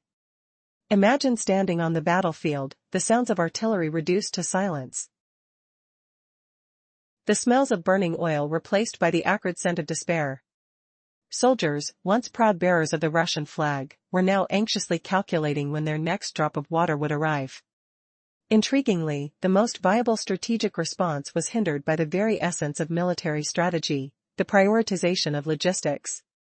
The logistical bottleneck meant water access devolved into an operational priority, right alongside ammunition and fuel, a critical reality that pushed the plans of commanders into a quagmire. As drought drove men to desperation, thousands of soldiers began to succumb to fatigue and health crises. The question loomed: how long could soldier morale endure before it collapsed entirely? Even as the Russian military advanced its operations, whispers of discontent began rising within the ranks. Soldiers who once vowed to protect their homeland were now desperate to escape the nightmare unfolding around them. Desertion skyrocketed, turning into a tidal wave of abandonment. With documented cases reaching a staggering 13,870 by mid-2025, the once enviable life of a soldier was transformed into a grave risk. Amid this turmoil, a lifeline for surrender emerged.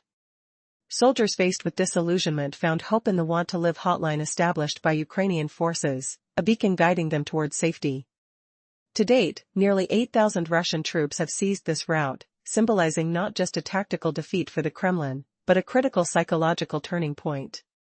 As the war drags on, the Russian army's depths of meaning seem to erode just as quickly as their supply lines. Choices are made in hushed corners, bravery is replaced by the instinct for survival. In this grim landscape, commanders may strategize their plans, but the relentless grip of water issues and morale crises suggests that the real fight lies not on the battlefield, but in the minds and hearts of the people they seek to control. Can a military built on pride and fear withstand the corrosive effects of desperation and depletion?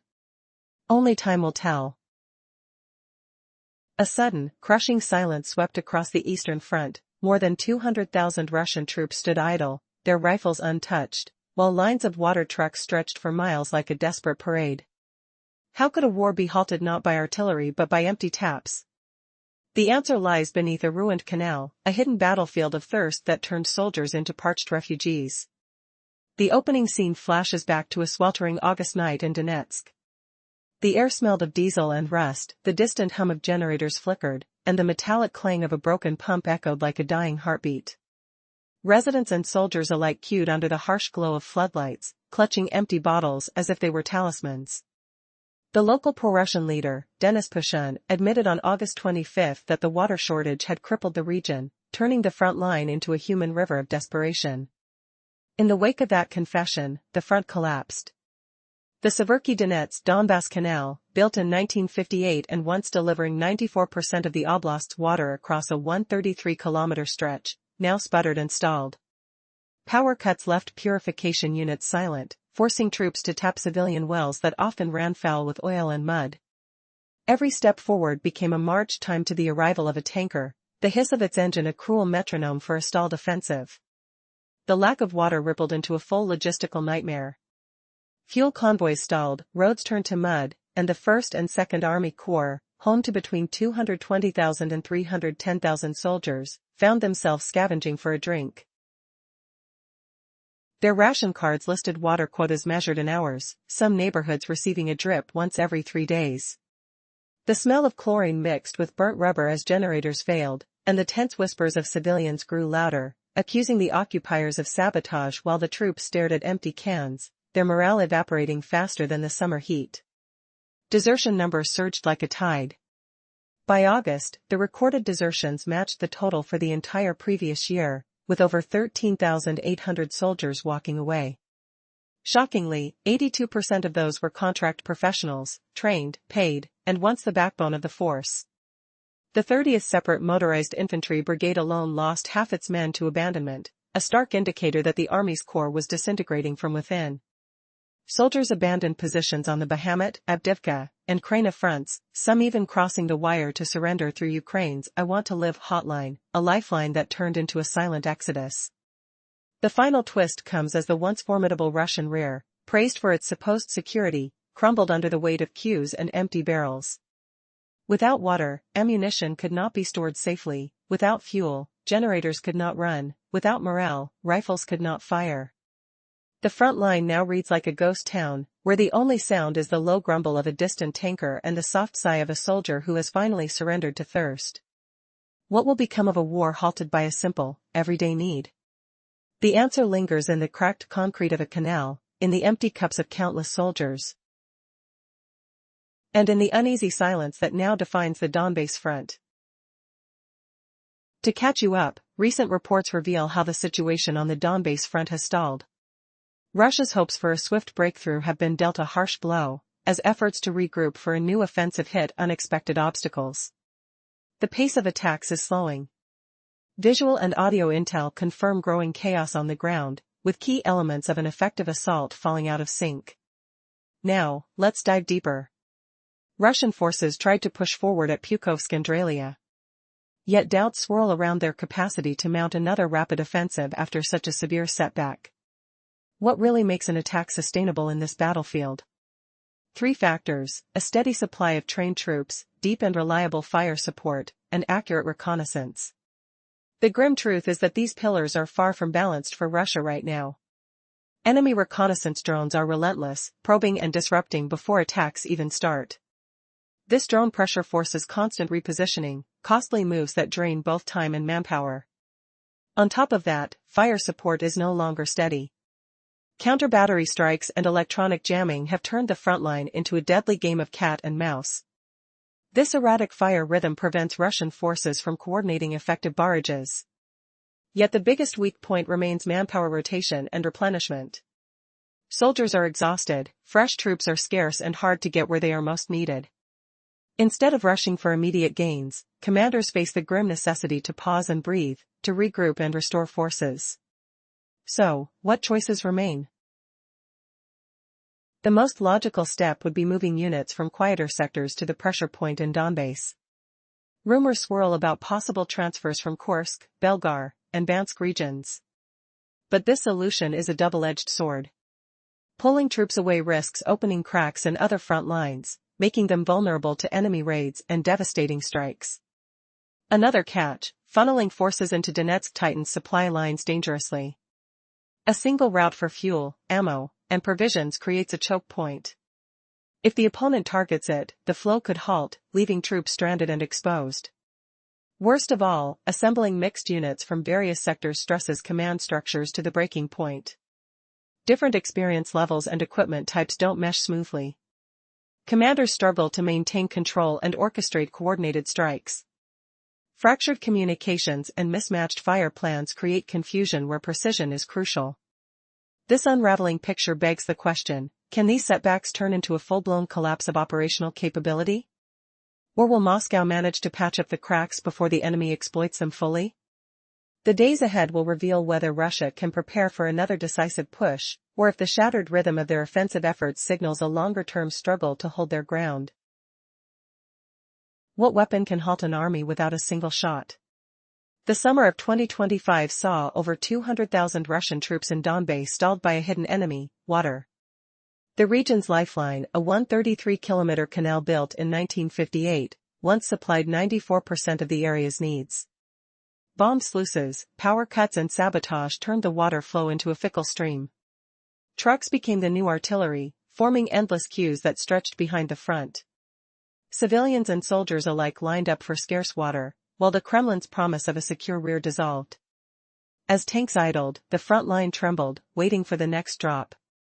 What will happen when the canal finally runs dry? Can thirst become a battlefield? The previous chaos forced commanders to treat water like ammunition, reshaping schedules around thirsty trucks. Frontline units resorted to civilian wells, risking looting and clashes with locals. Power outages halted pumps, making generator fuel as critical as clean water. The 1st and 2nd Army Corps, each numbering between 110,000 and 155,000 soldiers, found their movements dictated by water access. By August, desertion reports surged. 13,870 soldiers left their posts, 82% of them professional contract men, 11,341 in total. In the 30th Motorized Infantry Brigade, 1,988 men vanished, half the brigade, with 73.6% being contracts. Desertions on the front multiplied tenfold since summer 2024, even as some troops slipped into Ukrainian lines. Will the army's morale survive this silent attrition? When surrender becomes the only escape, what does it reveal? The loss of water sparked a cascade of collapse. Surrender hotlines opened, and 7,846 soldiers from the 41st Army chose that route. Estimates suggest the total could near 36,000. Each surrender erodes the illusion of invincibility, exposing a force weakened by hunger, fatigue and fear. Meanwhile, the remaining troops scramble for bottled water, their uniforms damp with sweat and dust, while the cracked canal whispers of a future without flow. The Kremlin's plan to seize the canal near Slovian now looks impossible, trapped by its own logistics nightmare. And as the last reservoir empties, which side will claim the ultimate victory? To set the stage, the combat zone's rugged terrain and complex frontline dictate how the battle unfolds. Instead of broad encirclements, what's at play here is a slow, painful squeeze, cutting off vital supply lines one by one. Each move becomes more dangerous under the constant watch of short-range UAVs and relentless artillery fire. Despite electronic warfare efforts disrupting communications and drone controls, countermeasures adapt swiftly.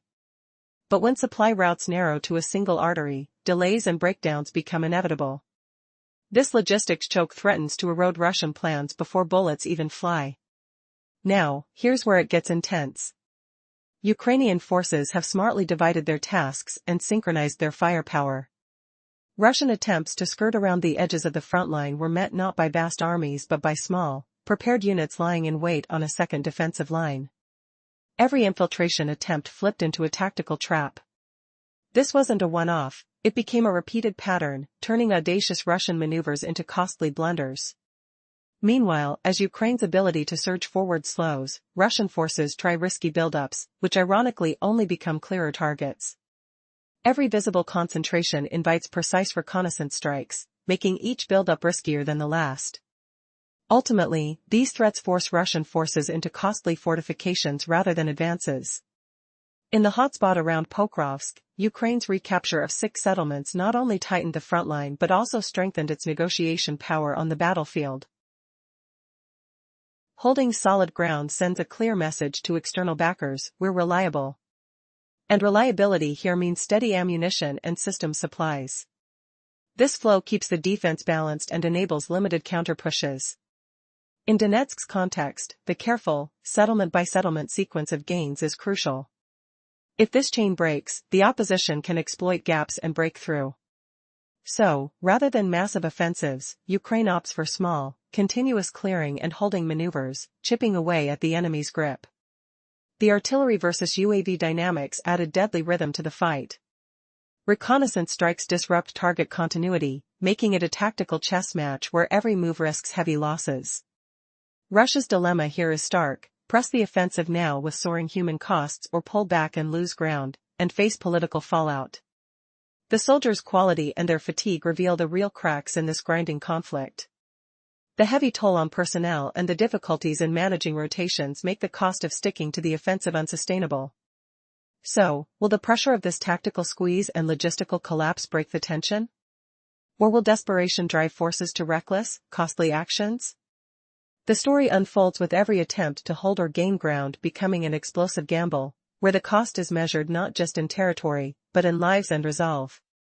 The battlefield is shrinking, the stakes growing, yet no one dares to blink first. In the heart of conflict, a silent crisis lurked, paralyzing over 200,000 Russian soldiers in the Donbass, without a single shot being fired. The unexpected torment stemmed from an acute water shortage, transforming a battlefield into a desperate race for survival. This was not merely a struggle for dominance, it was a fight for life. In late August, Denis Pushkin, the pro-Russian local administrator, shockingly revealed the catastrophe: massive queues formed in front of water trucks, crippling military operations. The Kremlin's narrative of a secure rear was shattered as soldiers faced thirst before even engaging in combat. Water supplies had plummeted, and despite Moscow's assertions, the reality was undeniable. Desperation set in as thousands waited for a lifeline that wouldn't come. By summer's end, the situation spiraled further into chaos. Russian forces not only faced water shortages but also fuel and transportation breakdowns. The result? A logistical paralysis that rendered many troops combat ineffective. As water, fuel, and safe routes dwindled, whole divisions found themselves incapable of moving forward. With no engagement required, troops were sidelined by sheer thirst, surrendering their strength to an enemy they couldn't even see. The water crisis was profound, particularly affecting the 1st and 2nd Army Corps in Donetsk and Luhansk. These units, which collectively housed between 220,000 and 310,000 soldiers, found themselves in an alarming bottleneck. Stranded for hydration, many were forced to scavenge from civilian supplies. Resource security eroded, raising tensions with the local populace as incidents of looting and conflict burgeoned. As the summer unfolded, troop rotations suffered due to growing health issues among soldiers, exacerbated by fatigue and inadequate water supply. The once stalwart Russian defense began to crumble from within, as military commanders now had to prioritize water logistics on par with ammunition and fuel. The creeping attrition was evident. Without sustenance, the fighting spirit dwindled, leading to severe disarray and diminished combat readiness. The situation deteriorated further by August 2025. Reports revealed that the famed Severky Donetsk Donbass Canal, previously the lifeblood of the region, was largely incapacitated.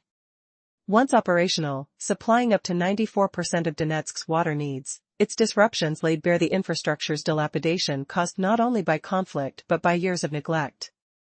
In desperation, emergency water reservoirs were deployed, but their capacity was woefully insufficient, leaving neighborhoods deprived. With sporadic water distribution and ongoing grievances from citizens, tensions swelled in the occupied territories. Those in power blamed Ukraine for damage to critical infrastructure, ignoring the war's broader toll. Simultaneously, the morale among Russian soldiers plummeted. Once revered as symbols of power, officers now faced disillusionment. As men in uniform began to seek exits rather than glory, the tide turned against the Kremlin. Desertion rates surged, doubling year on year, with contract soldiers leading the way. This stark reality saw entire battalions surrendering and some even defecting to Ukrainian forces, emboldened by the chilling reports of survival strategies. In a desperate attempt to regain control, Russian commanders resorted to extreme measures, yet fear only sowed further discontent. Brutal disciplinary actions for desertion were met with silent rebellion. Soldiers increasingly chose surrender over the uncertainty of combat, with many retrieving information about safe means of escape. The stark numbers paint a grim picture of despair. Over 7,800 soldiers from just one brigade surrendered, and estimates suggest total numbers approaching 36,000. This wave of defections didn't merely represent lost personnel, it indicated a deeper systemic failure within the Russian military infrastructure. As the fronts shifted, new engagements and counter-engagements became the rhythm of this prolonged war. The Ukrainian side, leveraging their gains, worked tirelessly to fortify and reclaim lost territory. Despite the grimness of the landscape, a glimmer of hope emerged. The initial chaos on the battlefield led to unexpected opportunities, as determined fighters turned moments of desperation into tactical shifts. The outcome remained uncertain, but the perseverance displayed foreshadowed a resilience that could reshape the future of the conflict. With every passing day counting within this ever-evolving theater, the silent battles of water and morale continue to define the contours of warfare. An unexpected foe emerged from adversity, teaching us that sometimes the fiercest battles are not fought with weapons, but through the very essence of survival. Between the night of August 12 and the morning of August 13, Russian troops slipped into the shadows, small, stealthy teams moving through forest strips and field ridges north of Dorilia. This wasn't the thunder of tanks or the blare of artillery. Instead, it was a quiet probing effort, low profile, multi-point, and relentless. Their aim? To stretch the Ukrainian defenses thin, pulling flanks apart and carving out a breathing space several kilometers deep. They intended to widen this gap by pushing fresh waves along the same vulnerable lines, without closing the breaches. But Ukraine saw through it. Reinforcements were rushed behind the front, flanking units bolstered with firepower and drone support. Any openings were slammed shut immediately. President Volodymyr Zelensky announced an advance of 9 to 10 kilometers by the enemy but quickly reassured the nation that additional troops, ammunition, and vehicles were en route. The ground had not been conceded. Instead, the front crackled with tension, a fierce heat ready to explode. Into this cauldron stepped the Azov 12th Special Purpose Brigade of the National Guard, silent but deadly. In a report from August 14, Ukraine's General Staff declared that over just 2 days, Azov's area had neutralized 151 Russian soldiers. Over 70 more were wounded or missing, while 8 were captured alive. Numbers in war blur, but the message was stark: the infiltration had been stopped. Many enemies were trapped in tight pockets, surrounded, suffocated. The cleanup was not a one-time sweep, it was rhythmic, unforgiving pressure maintained over endless days. Now, 2 burning questions emerge. Why does Pokrovsk wield such deadly strategic weight? And what made Azov's response so effective, so different from others? Let's begin with geography. Pokrovsk is no mere city, it is an artery, a critical hub where north-south and east-west supply routes collide. If this hub breathes, the entire supply chain west of the front line pulses with life. If it chokes, the monstrous Russian logistics machine struggles to keep pace, risking collapse. The commanders on the other side knew this intimately. They chose this battleground as their grand stage, a chance to turn the tide by seizing what many thought would be a simple prize, a few villages, a single, thin line on the map. But as the days rolled by after August 15th, it became clear, in war, even the smallest hour can redefine everything. The dice had been cast, and no matter how fierce the moves and countermoves, this battle for Pokrovsk had just begun. What dark dangers lurk just beyond the front line? How far will desperation drive those trapped in shrinking pockets of no escape? The story is far from over, and the next chapter promises shocks that few could predict. Previously, we examined how a steady, rhythmic pressure over several days shaped the battle near Pokrovsk. Now, two burning questions demand answers. Why does Pokrovsk hold such strategic weight? And what battlefield tactics set the Azov unit apart from all others? Pokrovsk isn't merely a city on the map. It's a crucial junction where supply routes running north to south meet those stretching east to west. Imagine this hub as the lungs of the entire Western logistics chain behind the front line. If Pokrovsk breathes, supplies flow freely. If it suffocates, the entire rear echelon collapses like a house of cards. Russian commanders understood this perfectly. That's why this seemingly modest cluster of villages became their chosen frontline pride. Capturing these points wasn't just territory gain. It was a powerful propaganda victory, a message that the supply network was intact. On the other side, Ukrainian forces anticipated this move swiftly. They didn't just defend, they doubled down with a dual pressure strategy, pummeling both the front lines and the rear logistic nodes at once. Reserve units were rerouted here, weaponizing time and space itself to choke Russian advances. But how exactly did Azov manage to hold this vital crossroads? Their secret lies not in sheer brute force or classic urban combat, but in surgical, modular battlefield engineering. This unit operates like a well-oiled machine. UAV reconnaissance eyes the area like hawks, scanning every inch. Electronic warfare teams jam enemy drone signals, turning the invaders' own eyes against them.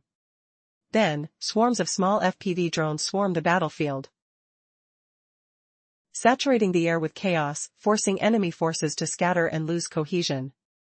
After breaking enemy lines with these precise disruptions, close-range squads sweep in, utilizing machine guns and mortars to finish off disoriented targets. Hidden in ambush spots, anti-tank teams wield modern missiles, Stugna P, Javelin, and In-Law, waiting patiently to strike support vehicles that try to slip past.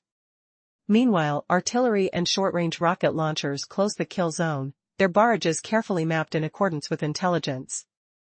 This tactical choreography isn't a feat of luck or brute force. It's a deliberate, methodical capture-hold-narrow strategy, executed in small but effective bursts.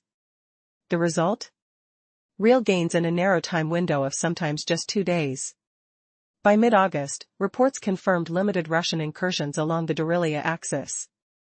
Yet, even as these infiltrations occurred, Ukrainian reinforcements moved in fast to lock the line down. The pending question looms large: how soon can the remaining hunter groups hidden behind enemy lines be flushed out, or will they continue to haunt the battlefield? The clash at Pokrovsk is not merely a fight for land. It's a battle over supply lifelines, over strategic nerve centers that determine whether armies live or die. Each village, each road, pulses with far more significance than meets the eye. What happens next could tip the entire regional balance. Will these hunter units be rooted out? Or will they forever disrupt the flow behind enemy lines, leaving chaos in their wake? The clock is ticking. Here's a gripping story about a hidden battle raging beyond the sound of gunfire, the quiet war of logistics and survival that shattered the might of a massive force without a single bullet fired. Imagine this: over 200,000 soldiers stranded, paralyzed, not by enemy fire, but by thirst. What weapon could stop an army without a shot? Water, or the sudden, devastating lack of it? In the heart of Donbass, this nightmare unfolded. The first blow that shifted the whole front line wasn't a barrage of missiles or tanks smashing forward.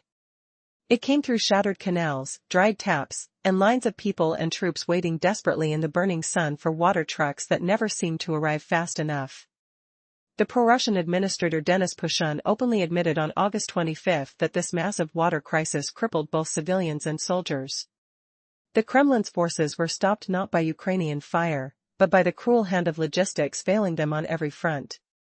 Military plans depended on the lifeline flowing through the Severky-Donetsk-Donbass Canal, a lifeblood stretching more than 130 kilometers, providing nearly 94% of the region's water before the war's scars began to show. Now, shattered pipes and power cuts turned it into a patchwork of dried-up stretches and unstable flows. The occupation authorities scrambled to patch together a solution using emergency reservoirs, but they were woefully short of capacity. Quotas regulated water distribution like a ticking clock. Some neighborhoods could only draw water for hours every 3 days. The image of public facilities watering lawns while families queued for hours with empty buckets fed the anger simmering beneath the occupation's surface. But water was just one piece of a larger puzzle falling apart. Fuel shortages and transport disruptions struck like a silent plague. Russian soldiers found themselves stuck, unable to move, trapped by thirst and lack of fuel. Troop safety depended not on bullets, but on cracked pipelines and broken roads. Without water, there was no food, no sanitation, no ammunition storage, not even rest could happen without rehydration. Tactical plans revolved around schedules for water delivery, and exhaustion knocked out more soldiers than any firefight. The 220,000 to 310,000 troops making up Russia's 1st and 2nd Army Corps found themselves desperate. Forward units had to tap into civilian water sources, sometimes risking clashes. Contaminated water, failed purifiers, power outages, these became the enemy. Commander reports revealed that soldier movement was choreographed by which area had water at which time.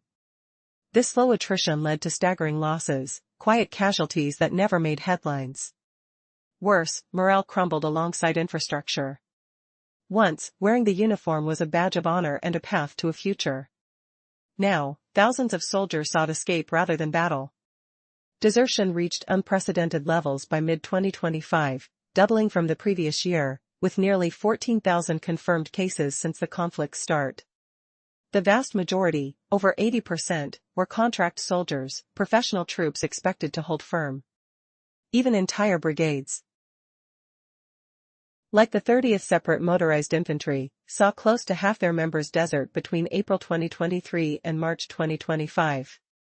Frontline desertion skyrocketed tenfold since summer 2024, with soldiers abandoning posts on critical fronts like Bakhmut and Avdiivka, sometimes defecting en masse. Harsh punishments like extrajudicial killings only deepened the crisis.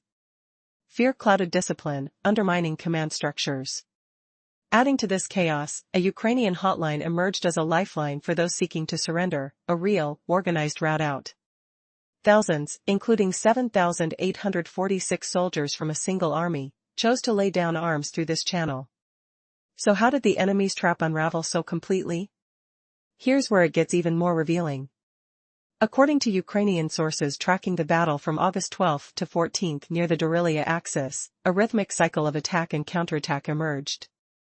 Russian hunter groups infiltrated forests and fields in classic chain formations, attempting swift gains to set a bold narrative before a highly anticipated diplomatic meeting.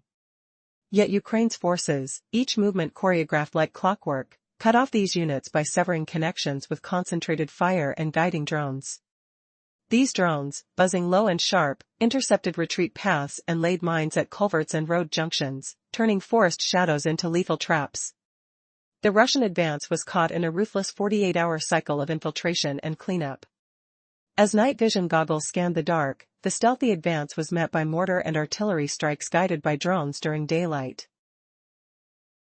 Groups were squeezed from multiple sides simultaneously, breaking their discipline. Soldiers scattered or hid, only to be exposed by their own attempts at concealment. Then came the clearing sweeps between night and dawn, methodically hunting down fleeing or hidden units. This relentless rhythm forced a grim toll. 8 prisoners taken by this approach weren't just numbers, but keys to understanding the enemy's vulnerabilities. So why did Russia risk these costly moves? Part ambition, part desperation. They chased easy gains to bolster their voice at negotiation tables. Meanwhile, Ukraine held the line, carefully dismantling these efforts piece by piece. As this saga unfolds, one question lingers: how long before hunger, thirst, and exhaustion become the deciding generals on this battlefield? When will the invisible siege of logistics write the final chapter, relegating firepower to mere noise behind the real collapse? For now, the water keeps dripping away, courier lines dry up, and soldiers slip silently into the shadows. The war in Donbass has become a story of survival, not just of bullets, but the harsh reality that without life's essentials, no soldier can stand. What comes next may not be the roar of guns, but the quiet fall of an empire undone by its own precarious lifelines. Will the march of dry taps and broken roads break the fortress faster than any missile strike? The answer is being written in the dust and silence of a thirsty land. In the shadowy dawn of conflict, countless lives hang in the balance, and each passing moment reveals the hidden truths of war. A hidden cycle unfolds under the veil of night, where every sound becomes a whisper of strategy and every shadow a cautionary tale. An alarming tally of 8 captives points the way, offering more than just a grim statistic. They are pivotal pieces in a larger puzzle. Which farmhouse has been transformed into a clandestine storage site? Which trench has become a staging ground for the waiting forces?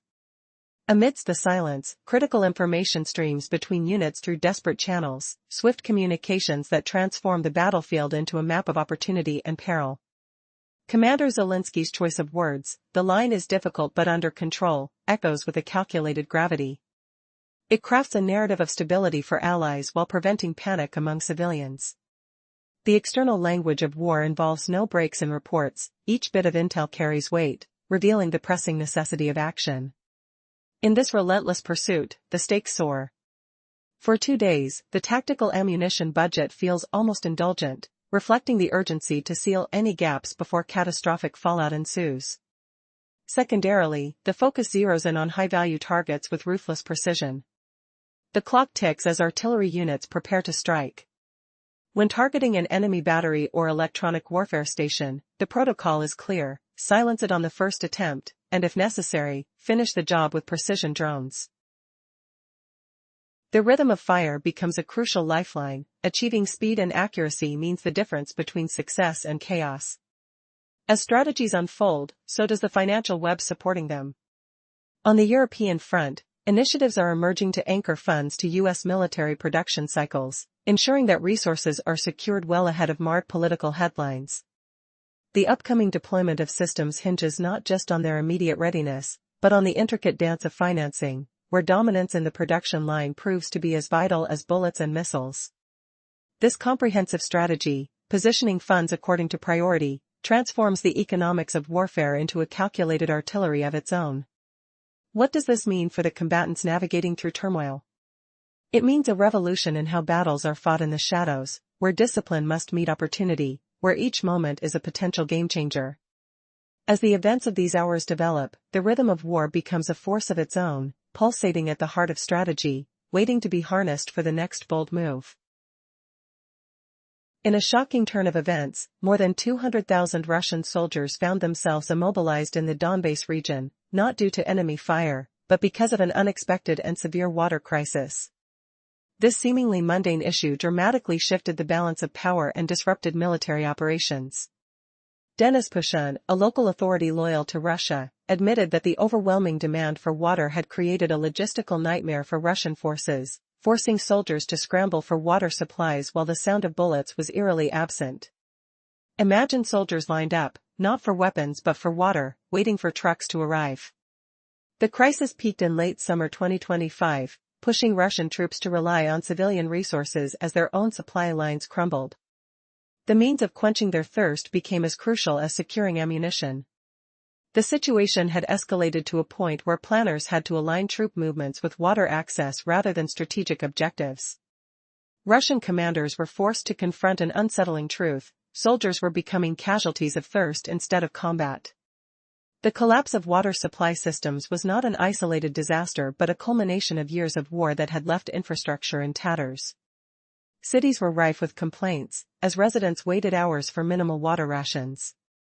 Imagine neighborhoods watching in fury as other areas watered their lawns while they struggled to find even a drop. The harsh realities of war began to seep deeply into the everyday lives of the soldiers, eroding morale and contributing to growing dissent. The crisis didn't just affect the front lines, it shattered what remained of the once proud image of military service in Russia. Where a uniform once commanded respect, it now signified desperation. Service members who once held ambitions of glory began questioning their purpose, with cases of desertion skyrocketing to unprecedented levels. By summer 2025, the statistics were staggering. The rate of desertion had doubled, with a significant portion coming from contracted soldiers, professionals who had once proudly donned their uniforms now seeking an escape. Among the most affected was the 30th Separate Motorized Infantry Brigade. Their ranks were hollowed as nearly half of their personnel vanished, leaving behind a shell of what the unit once represented. Not only were these desertions occurring in the shadows of battles, but increasingly on the front lines, where soldiers chose surrender over continued hardship. Meanwhile, the Ukrainian side stood ready to welcome these defectors, with clear communication lines established through the I Want to Live hotline, creating a lifeline for Russian soldiers experiencing a moral crisis. An estimated 36,000 soldiers had sought to abandon their posts, each number a reflection of the deepening chaos within the Russian ranks, a chaos fueled not by enemy combatants, but by the environment of despair and uncertainty surrounding them. But could this be the shift that alters the tide of the war? The water crisis, a seemingly simple issue, proved to have devastating effects on military readiness. As the weathered men of Russia reflected on their choices, a new phase of the conflict emerged, one where morale would weigh as heavily as arms and ammunition. In this pivotal moment, as both sides strategized for what lay ahead in the political and battlefield landscape, what voices would rise, and what actions would come forth before major diplomatic discussions? The clock was ticking, and every decision carried the potential to redefine the future, a future that hung precariously between hope and despair. What if a river became the deadliest weapon, choking an entire army without a single shot? A sweltering summer left more than 200,000 Russian troops stranded at the front, thirsting for water that never arrived.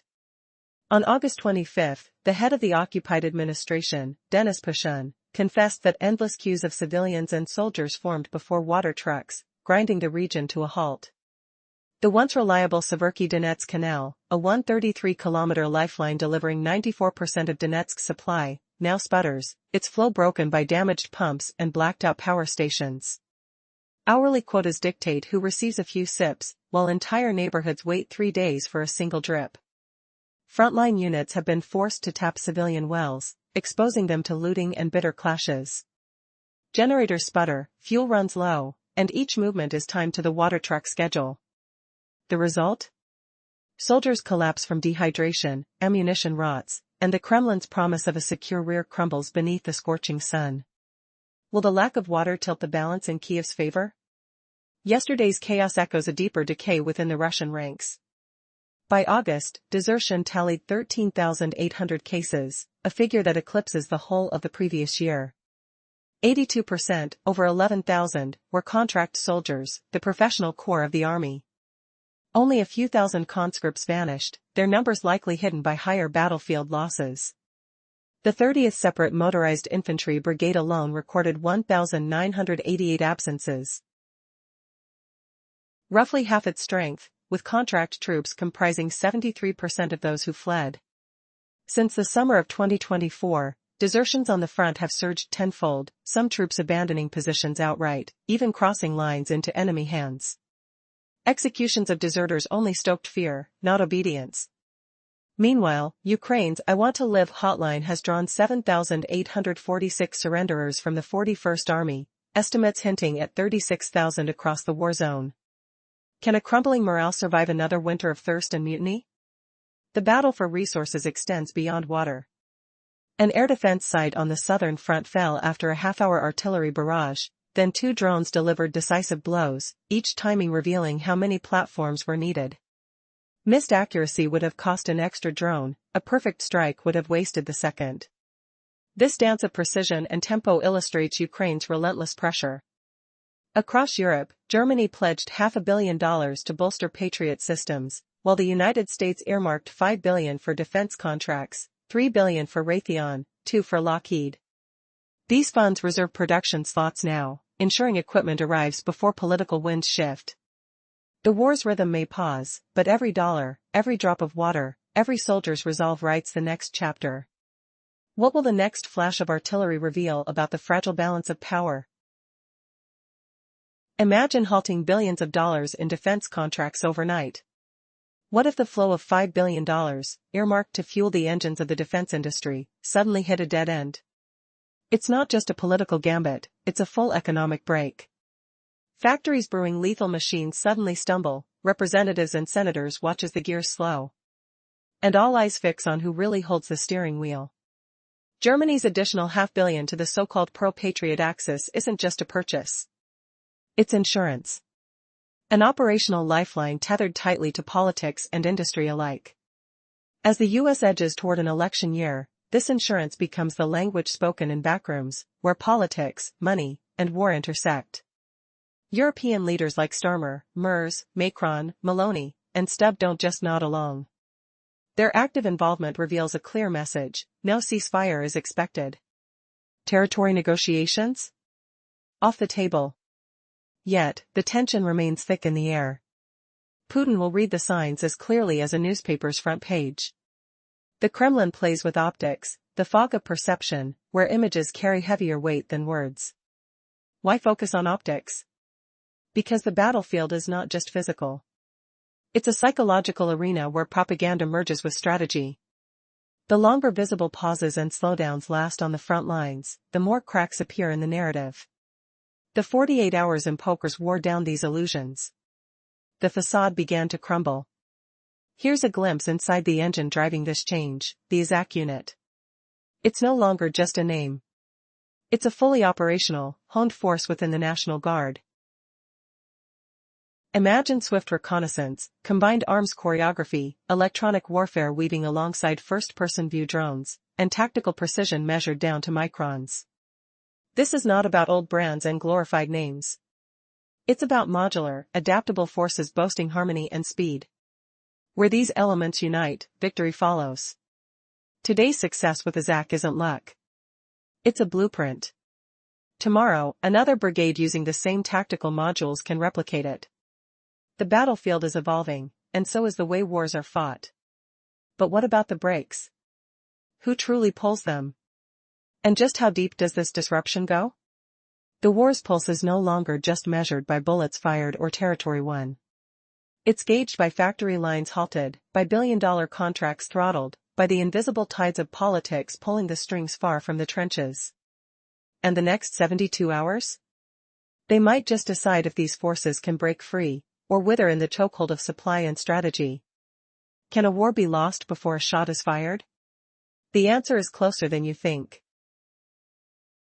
A quick flashback: rapid reconnaissance, swift fire, electronic warfare blended with FPV drones, all driven by tiny pressure sensors. We live in the age of modules, not brands. Where speed meets harmony, results follow. Today it showed up at ASAC, tomorrow another brigade can repeat it. What could halt an army without a single bullet leaving the barrel? The answer lies in a silent, invisible foe: water. In late August, a pro-Russian official confessed that a massive water shortage forced civilians and soldiers to queue for tanker trucks. More than 200,000 Russian troops in Donbass found themselves without drinking water, fuel, or reliable roads. The front lines froze, not from artillery fire, but from thirst. The Severky Donets Canal, built in 1958, once fed 94% of the region. Now its 133-kilometer course is riddled with damage, power cuts, and uncontrolled flow. Emergency reservoirs cannot meet demand. Daily quotas dictate that some neighborhoods receive water for only a few hours every 3 days. Long queues of tankers crawl along the front, while anger bubbles in streets where fountains run dry. Logistics collapsed. Frontline units of the 1st and 2nd Army Corps, numbering between 220,000 and 310,000 soldiers, had to draw water from civilian depots, risking looting and clashes. Purification units faltered without fuel, generators sputtered, and troops began planning movements around water supply timetables. Rotation stalled, fatigue rose, and attrition spread like a silent virus. Desertion surged. By August, recorded desertions matched the total of the previous year, 1,387 cases. With 82%, 11,341, being contract soldiers. In the 30th Separate Motorized Infantry Brigade, 1,988 men, about half the unit, vanished between April 2023 and March 2025. Over 7,800 soldiers from the 41st Army surrendered via Ukraine's I Want to Live hotline, and estimates suggest the total number of surrenders approaches 36,000. The Kremlin's promise of a secure rear evaporated. Without water, there is no food, no sanitation, no safe ammunition storage. The phrase "the invasion plan fell through" became a stark field report from Donetsk at summer's end. Now the question hangs heavy: can Moscow restore the lifeline before the next wave of withdrawals turns into a full-scale collapse? The answer may decide whether the front stays a frozen tableau or erupts into a new, desperate scramble for survival. In recent weeks, a dramatic shift has taken place on the front lines of the conflict in Ukraine. Evidence suggests that Ukraine has outmaneuvered Russia, exploiting weaknesses in their defenses without a single shot being fired. This paradigm shift stems from a severe water crisis impacting Russian troops stationed in the Donbass region. More than 200,000 soldiers found themselves encircled by dehydration, as their logistical supply lines crumbled under pressure. On August 25, local officials confirmed that a water catastrophe had left Russian forces struggling for basic essentials. Soldiers and civilians alike lined up for hours at water trucks, which has become the new reality of life in Donetsk. This challenge quickly evolved into a significant hurdle for military operations. The heart of Russian military logistics, water, became the Achilles heel in a conflict where traditional resources are key. With no access to this vital resource, Moscow's portrayal of a secure frontline was shattered. The situation deteriorated even further as fuel shortages erupted, paralyzing movement and leaving thousands of Russian soldiers stuck and unable to fight. Plans once carved in stone now depend on water supply schedules, a stark shift from standard military strategizing. In the summer of 2025, the sheer volume of personnel being sidelined due to fatigue and health issues rose dramatically, creating an unsustainable environment for Russia's military ambitions. Amid this chaos, a slow yet undeniable tide began to turn. Deserters suddenly became more common, as soldiers grew disillusioned by the cascade of defeats. A staggering number of desertions were reported. The statistics revealed that between April 2023 and March 2025 alone, nearly 2,000 cases emerged from a significant unit. This dramatic exodus may signal more than just low morale, it reflects a rift deep within the Russian military fabric. As temperatures soared and the conflict dragged on, the dwindling number of combat-ready soldiers compounded their challenges. The devastating reality is that soldiers increasingly sought refuge not in combat, but in surrender. A hotline set up by Ukraine offered a lifeline to those wanting to escape the hell of the battlefield, providing hope amidst despair. The significant number of prisoners taken speaks to a profound transformation in the battlefield narrative. As we assess this grim picture, it raises a crucial question: has the tide truly turned to favor Ukraine? As past strategies fall away, the drive to capture and hold territory becomes ever more critical. Will tomorrow bring a new opportunity for Ukraine to capitalize on Russia's missteps, or will the invaders attempt to regain control? What's clear is that Russia's grip on the region is loosening. For every propaganda success touted in the Kremlin, there lies a bleaker truth on the ground, one driven by necessity, despair, and the fight for survival. As the dawn breaks, who will hold the rhythm of war, and what echoes will linger in the aftermath? Moments before, we saw missiles speed toward northern Crimea, exploiting cracks in air defenses. Now, imagine a carefully orchestrated attack, where stealthy reconnaissance drones scouted the path. Electronic silence was maintained, the radar scans left no trace. This was no random strike. The missiles, each packing a massive 1,150-kilogram warhead, launched in precise sequence. The goal? To cripple sensors and communication hubs inside one heavily guarded complex. The explosions lit the night sky, igniting multiple fires near towering antennas and transmitter arrays. Ukrainian sources revealed a ruthless strategy: focus all firepower on one critical point, overwhelming defenses before they could react. What made this strike unforgettable was its target, the Russian Federal Security Service, the FSB, nestled deep inside Army City. This wasn't just a building, it was the nerve center coordinating border surveillance and coastal patrols around northern Crimea. Patrol units near the site were caught in the chaos, suffering damage that forced emergency evacuations. Open-source photos captured raging flames and thick smoke wrapping the base, which remained under heavy guard. Roads sealed off and communications severed, the facility plunged into darkness. Video evidence showed crumbled roofs and shattered blocks, tangible proof of devastating blows. The explosions triggered secondary fires near fuel storage, escalating the inferno beyond control for hours. This multi-layered assault shattered what was once a fortress of command and surveillance. As the smoke settled, another blast's aftermath came into focus, continuing the salvo strategy with further strikes targeting layered defenses. Can a single surgical strike unhinge an entire command network? And what ripple effect will this crippled hub have on Russia's hold over northern Crimea? The night's chaos has just begun. What would happen if a handful of missiles could silence an entire coastal network, drown patrol boats in fire, and leave a front line scrambling for water and orders? Imagine the night sky ripped apart by low-altitude rockets, the roar of explosions echoing over marshes, and soldiers forced to line up for tankers instead of rifles. Would the tide of war turn before dawn? Earlier we saw fuel shelters erupt in secondary blasts, and a second Flamingo missile strike unfolded on a hidden target. Those detonations set the stage for tonight's daring assault. 3 Flamingo missiles burst from the dark, hugging the terrain at treetop height. Their flight paths stayed low, skirting radar as if slipping through a silent river. The first strike hit the hovercraft depot in North Crimea, where Kuz A8 class boats skimmed shallow waters, ferrying troops and supplies through marshy channels. Flames licked the hulls, metal groaning under searing heat. Witnesses reported at least one craft shattered, several more rendered inoperative. The loss of these nimble vessels crippled the coastal patrol line, slowing the flow of reinforcements and cutting surveillance along the border strip. Simultaneously, secondary explosions rocked the interior of the peninsula. Fires crackled in storage bays, smoke curling like a thick curtain over the night sky. In the chaos, a Russian soldier fell, his life ending amid the inferno that had engulfed the hovercrafts. The timing of the 3-missile salvo was no accident.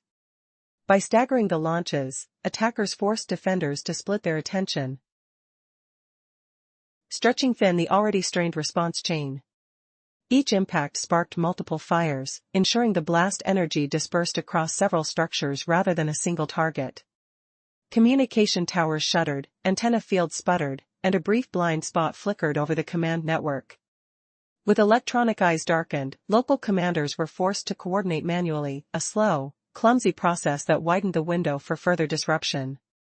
As the smoke settled, the front lines faced a new nightmare, soldiers queuing for water trucks, engines idling without fuel, and patrol boats stranded in charred wreckage. The question now looms, can an army sustain its offensive when its lifelines are severed not by bullets, but by a cascade of fire and thirst? A scorching summer in the Donbass turned the battlefield into a desert of thirst. Why did more than 200,000 Russian soldiers abandon their posts without firing a single shot? The answer lies not in artillery fire but in the silent killers, dry taps and empty reservoirs, stripping the troops of water, fuel and the will to fight. Just days earlier, Denis Pushkin, the head of the pro-Russian administration, confessed that a massive water shortage had forced civilians and soldiers alike to queue for tanker deliveries, crippling the region and stalling Russian operations. With canals and pumping stations shattered by years of conflict, the Severky Donetsk Canal, once a 134-kilometer lifeline satisfying roughly 94% of Donetsk's needs, now drips sporadically, its flow interrupted by damaged sections and blackouts. Hourly quotas dictate who receives a few minutes of water every 3 days, while neighborhoods watch fountains sputter and hear the hiss of hoses in affluent districts, inflaming anger across occupied towns. The logistical nightmare didn't stop at water. Fuel lines faltered, roads buckled, and the very rhythm of combat dissolved into a chaotic scramble for basic supplies. Frontline units of the 1st and 2nd Army Corps, totaling between 220,000 and 310,000 troops, found themselves siphoning water from civilian depots, risking looting and clashes with locals. Generators sputtered for lack of fuel, halting purification plants and forcing commanders to schedule movements around water access timetables. The result, a structural attrition that left thousands of soldiers sidelined. Rotation cycles shattered, and the promise of a swift Russian advance evaporating like mist on a hot day. Adding to the crisis, the loss of 2 low-altitude helicopters on the night of August 30th, destroyed by unmanned drones at Simfer Airport, dealt a further blow. The sudden drop in aerial patrol capacity crippled rapid response evacuations, delayed the movement of men and equipment, and forced a costly reshuffle of flight schedules. Images of smoldering runways and scattered wreckage underscored how the strike, part of a coordinated Flamingo missile assault, compounded the pressure on both fixed installations and rotary wing assets. Yet the most unsettling signal comes from within the ranks. Desertion reports in August matched the total number recorded for the entire previous year, with over 13,000 soldiers, most of them contract professionals, walking away. The 30th Separate Motorized Infantry Brigade alone saw nearly half its force disappear in 2 years, a stark indicator that morale has crumbled faster than any battlefield loss. What will happen when an army, starved of water and hope, can no longer hold its line? The next chapter may reveal whether the crumbling supply chain will finally force a decisive shift on the front, or whether another hidden factor will tip the balance. The answer lies just beyond the next ripple in the canal's broken flow. Previously, we saw how the reshuffling of flight schedules exposed critical gaps in helicopter support. These aerial lifelines were crucial for resupply and reinforcements. But as these gaps emerged, they created dangerous vulnerabilities on the battlefield. This meant that relentless missile attacks on fixed targets worked hand in hand with pressure on rotary wing aircraft, delivering a knockout blow to enemy air defenses. Now, the destruction of 2 Russian helicopters at Simferopol Airport is more than just an isolated loss, it's a clear sign of a deeper strategy aimed at breaking the entire chain of response. The spotlight isn't just on the helicopters or the downed S-400 radar systems, it's on the devastating impact of the Flamingo missile strikes. Understanding these strikes reveals a terrifying tactical evolution. The Flamingo missile is no ordinary weapon. Imagine a missile that flies almost invisibly low, weaving through the terrain with advanced navigation tools. It has a staggering range of 3,000 kilometers and cruises at subsonic speeds, making it difficult to detect and even harder to intercept. Packed with a warhead tipping the scales at over 1 ton, it's built to punch through the toughest fortified targets. Energy hubs, radar nodes, ammunition depots, and railway intersections are all fair game. Deployed from mobile launchers that can move under cover of night, these missiles sow chaos across vast areas. Their surprise deployment leaves defenders struggling to anticipate the next strike. This isn't just about destruction, it's about crippling entire networks of command and control with a single, multi-purpose platform. In fact, Ukrainian forces have combined these precise missiles with unmanned drones in a relentless campaign. Crimea, once shielded by formidable air defenses, suddenly finds its skies vulnerable and exposed. Consider the intense triple strike within 72 hours, an unprecedented assault that silenced the eyes of the S-400 network.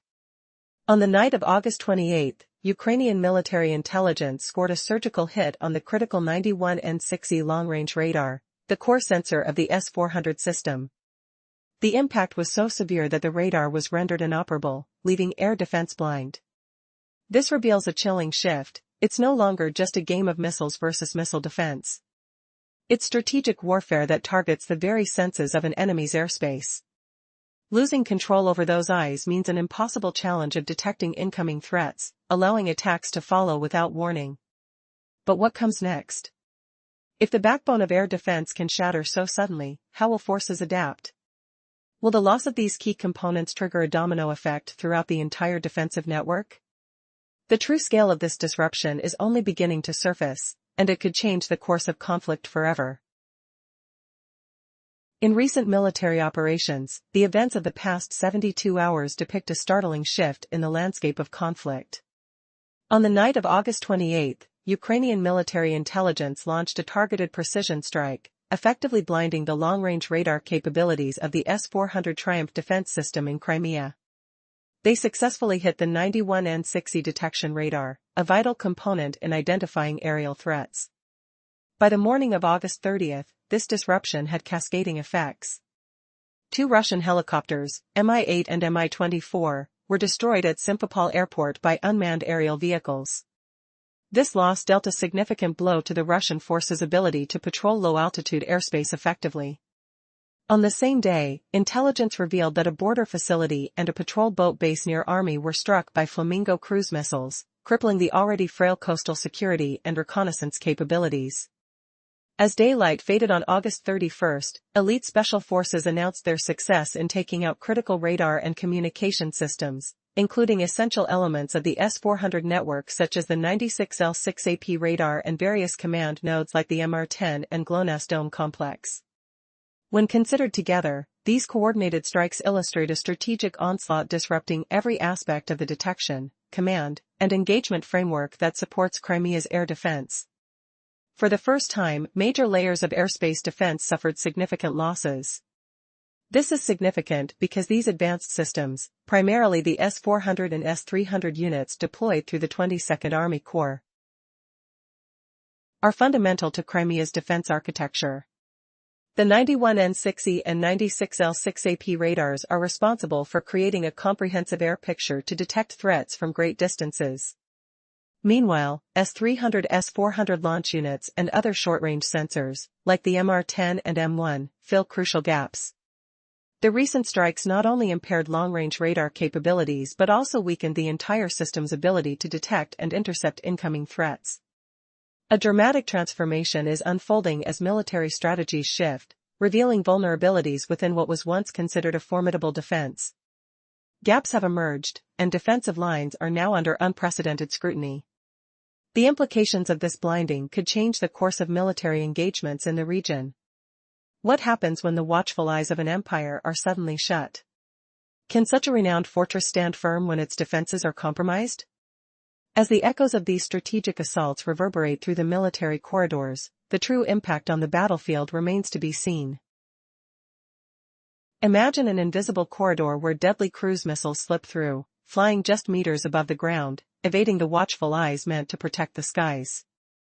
This is no ordinary threat, it's a ghostly hunter, known as Flamingo, launched from hidden mobile platforms, packing warheads that pack a punch. But this isn't just about losing 2 helicopters near Simferopol.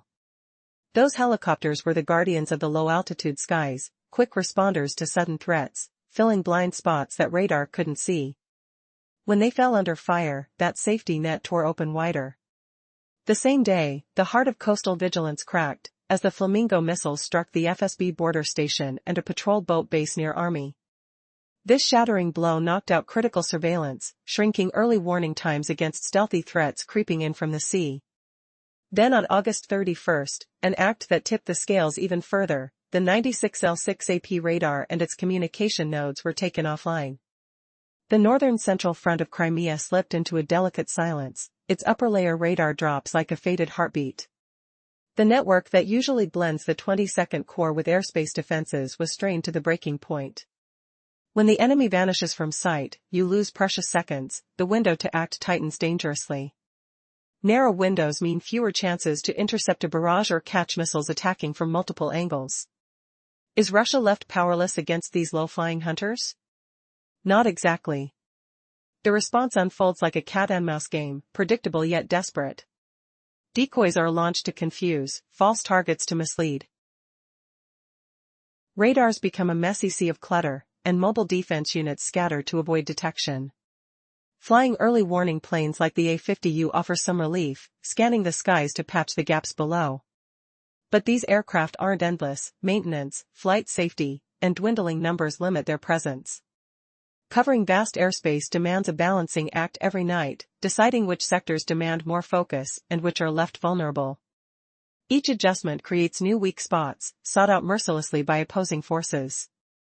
Sophisticated reconnaissance and deception tactics sniff out these choke points, pressing hard against the thin line of defense. The battle isn't just high in the sky, it's a relentless chess match of detection, deception, and survival. So, what happens when your shield is riddled with holes? The enemy sees every crack as a window to exploit. Can the defenders close these gaps before the next deadly strike? Or will their forces be unmade, piece by piece, by what cannot be seen until it's too late? Summary of the previous segment: simultaneous radar surveillance and proactive inventory management constantly reshaped threat zones. Night after night the system rewrote range and priority maps, thinning one sector after another, while the opposing force hunted those gaps with reconnaissance and deception packs. A new question looms: what happens when that thinning is finally discovered? Heavy firepower spikes onto the vulnerable strip like a sudden storm, rattling metal and shattering silence.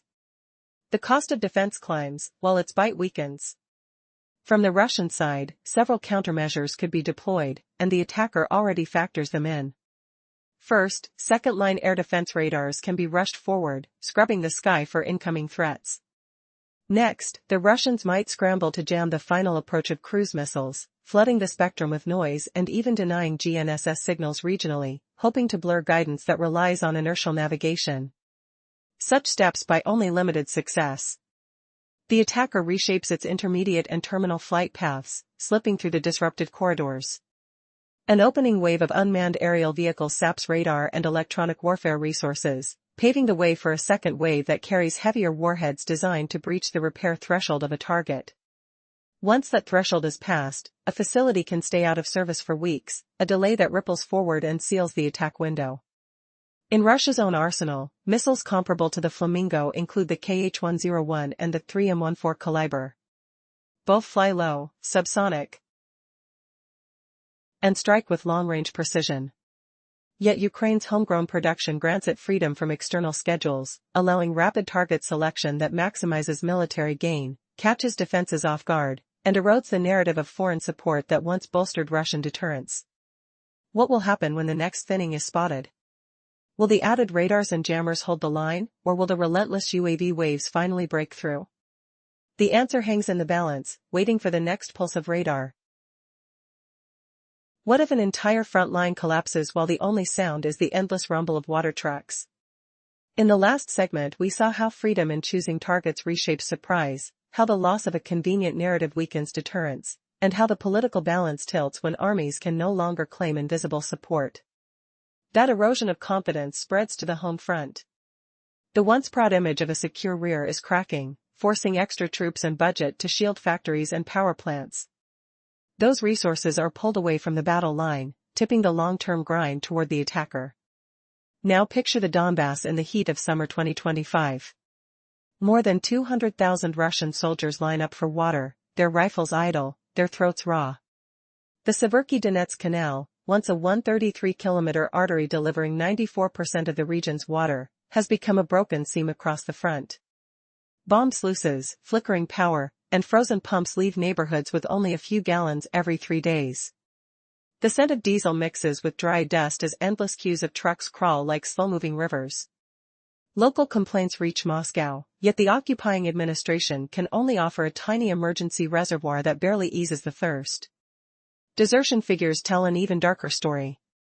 By August 2025, official records showed roughly 13,870 soldiers abandoning their posts, about 82% of them seasoned contract troops. In one brigade, half the men vanished, 73% of them professionals. Mobilized conscripts made up a scant 4% of the leavers, their higher casualty rate masking the true loss. Frontline units now scramble for civilian wells, while generators sputter and fuel dwindles, turning water into a tactical priority equal to ammunition. Surrenders have followed the same trail.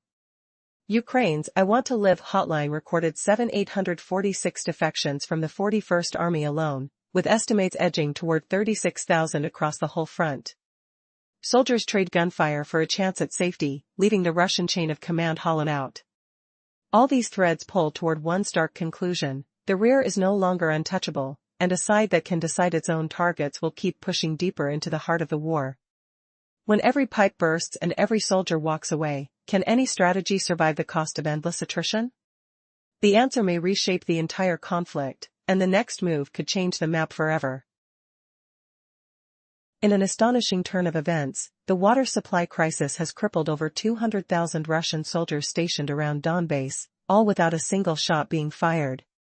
This dramatic shift on the battlefield emerged not from artillery bombardments or military might, but rather from something as fundamental as water, forcing soldiers and civilians alike to scramble for access to this vital resource.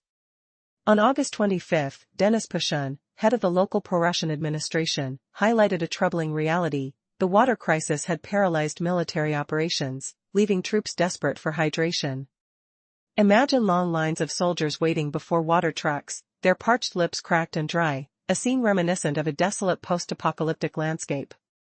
The Kremlin's grand narrative of control and security has withered away, replaced by the stark reality of soldiers halted by thirst, unable to advance.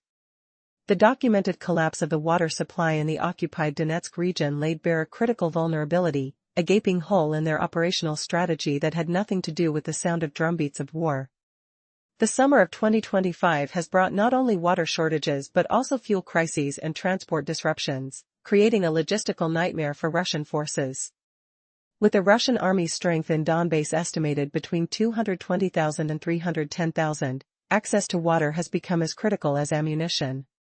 Commander units have been forced to rely on civilian resources in a desperate bid to keep their troops hydrated, exposing them to the risks of looting and civil unrest. The once reliable military supply lines are now vulnerable, compromising their operational effectiveness, leaving them unprepared for the engagements ahead. The urgency of this situation begs the question, how did it come to this? How did a mere utility service undermine an entire army's strategy? As the reports rolled in, it became clear that the infrastructure damage caused by years of conflict had reached a breaking point. Soldiers now plan their movements around water access schedules, a harrowing reality that shifts the tactical initiative to their adversaries. Every drop of water on the front line counts. Mismanagement and outdated equipment have plagued their forward bases, which struggle to purify contaminated sources amid power outages. Troops are not only facing dehydration but are also contending with health crises that further destabilize their ranks. The so-called Kremlin's invasion plan is crumbling before their eyes, not under the barrage of enemy weapons but due to a systemic failure that has led to operational paralysis. As the urgency of the water crisis escalated, resentment simmered among the troops and civilians alike. Images of public utilities watering lawns while neighborhoods go dry sparked outrage. Complaints surged to Moscow, exposing the chinks in the Russian administrative armor. It became impossible to label the water shortage as a result of enemy sabotage. The deterioration was homegrown, a consequence of neglect fueled by years of war. The once prestigious image of military service in Russia has eroded, replaced by resignation and longing for an escape from the field. April to March marked a devastating year for the Russian army. Desertion rates skyrocketed, doubling within months, as desperation crept into the hearts of the soldiers. In one battalion alone, nearly half the unit vanished, an unsettling realization that the very fabric of loyalty was unraveling. The psychological burden led soldiers to abandon their posts amidst firefights, surrendering to the enemy in utter disillusionment.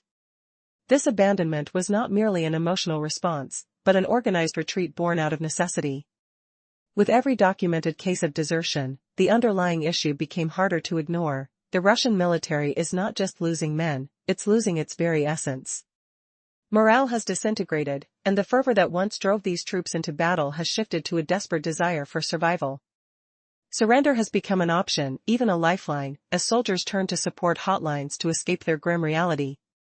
As the crisis deepens, the striking contrast of diminishing resources against the backdrop of relentless warfare presents an urgent question: how much longer can this facade hold? With bureaucratic fatigue imposing limits on command structures, the hard reality of war is manifesting in unforeseen ways. Will the Kremlin adapt to this new battlefield, or are they about to face an unforeseen reckoning within their ranks? The ongoing turmoil is far from over, unraveling a narrative that began with ambition but is now teetering on the brink of collapse. In the previous chapter, we saw how the early destruction of the Osel Reservoir Dam during the Russian retreat sent shockwaves through the water supply system. This collapse dealt a crushing blow to the Severki-Donetsk-Donbass Canal's fragile balance. Water flowing through the vital artery that had sustained millions became erratic, sometimes just a trickle, sometimes none at all. Now, the once short-lived tactical maneuvers have turned into enduring strategic defeats for the invading forces. Imagine vast pipelines severed, pumping stations left in flames, and water motors silent amidst the wreckage of shattered energy grids. Repair crews race against time, battling persistent damage far outpacing their relentless efforts. The ever-present threat of fire makes every attempt to restore the canal a gamble with danger. Day after day, empty reservoirs and dry tanks become glaring vulnerabilities, not just on maps, but on the very front lines where soldiers thirst and falter. What makes this water crisis so devastating isn't the loud crash of exploding shells, it's a quiet, creeping exhaustion that eats away morale and readiness. Each soldier requires a minimum of 7 to 10 liters of water daily, especially under the scorching summer sun. But as troop concentrations swell, supply lines buckle under the impossible demand. Without water, even the most basic necessities, cooking meals, treating wounds, disinfecting injuries, stagger into crisis. Picture the stench rising from trenches where muddy puddles mix with dust and refuse. Infections spark in minor wounds, turning manageable cuts into dangerous threats. Armored vehicle crews, tasked with filter and mask changes to survive the toxic haze, face an unseen enemy, water scarcity. Their ability to stay shielded depends on clean water, something growing far too rare. Even logistics officers face excruciating choices. Every fuel truck redirected to carry precious water means less ammunition rushes to the front, each precious drop of water costing a bullet and a soldier's confidence. This isn't just attrition, it's a deliberate erosion of combat power. The so-called attrition warfare has found a new weapon, the silent, relentless grip of dehydration and decay. Meanwhile, life inside Donetsk's occupied zones grows bleaker by the hour. Taps have gone dry for days. Pensioners, children, relatives of soldiers, everyone joins endless lines for water from tank trucks, waiting in the scorching sun for what little relief they can get. The city itself struggles under hourly quotas, neighborhoods receiving water only for brief moments every few days. Somewhere, a hose waters a lawn as nearby homes thirst, the cruel contrast fuels rising frustration and simmering tension. This crisis shreds Moscow's claim of a stable rear line. What happens when thousands of troops stand thirsty, exhausted, and vulnerable, not from enemy fire, but from the absence of a resource they once took for granted? Are soldiers expected to hold the line when water is a luxury and survival a daily gamble? The cold truth is marked not by heroic charges, but by long queues, broken infrastructure, and the slow, merciless erosion of an army's lifeblood. As the heat beats down and the water dries up, the battlefield transforms. This is no longer just about bullets and bombs. It's about the invisible walls closing in, walls built from empty reservoirs, burned pumps, and shattered supply chains. Will thirst turn out to be the deadliest weapon of all? The answer lurks behind the sun-scorched fields and the silent canal banks, waiting for daylight to reveal its harshest secret. Loss of firepower and morale has crippled the front, turning attrition into a stark reality in Donbass. In the heart of Donetsk, taps have stayed silent for days. What if the most lethal weapon on this battlefield isn't a gun, but an empty water pipe? Pensioners, children, and soldiers' families line up together before rusty water trucks. The air smells of diesel and dust, the ground cracked from heat. In some districts, water drips for a few hours every other day, elsewhere, a weekly allotment barely dampens a kitchen floor. Occasionally the city authority flicks the valve, pressure hisses, then shuts off again, leaving only a brief gasp of flow. Nearby villages such as Makivka and Yasin Novada have turned to buckets and cans as a permanent routine. There is no life without water, becomes the stark message sent from the front to the capital. Officials claim a 60% loss of water, with hundreds of pipe bursts repaired each day. Yet the fragile network, battered by artillery and constant vibration, can't recover quickly. The promise that seizing the Severky Donetsk Canal would solve the crisis rings hollow. Energy hits cripple pumping stations, repair crews lack safe corridors. The emergency reservoir holds only a fraction of the city's demand. Leaks and bursts swallow most of the remaining flow before it reaches households. Decades-old pipelines groan under war-induced stress, turning rationing from a management tool into a lasting regime of deprivation. Frontline units now face a rising risk, every step depends on water that may never arrive. Tactical pauses become strategic costs, as short-term moves bleed into long-term setbacks. Ukraine's strikes on refineries and logistics hubs have already slashed fuel output by double-digit percentages, compounding the supply nightmare. The water crisis in Donbass is just one layer of a multifaceted logistical collapse. As soldiers stare at dry taps, can any artillery barrage ever replace the sound of running water? The answer may reshape the entire conflict. A quick recap: recent Ukrainian strikes have turned rail lines, bridges, and supply trains into choke points.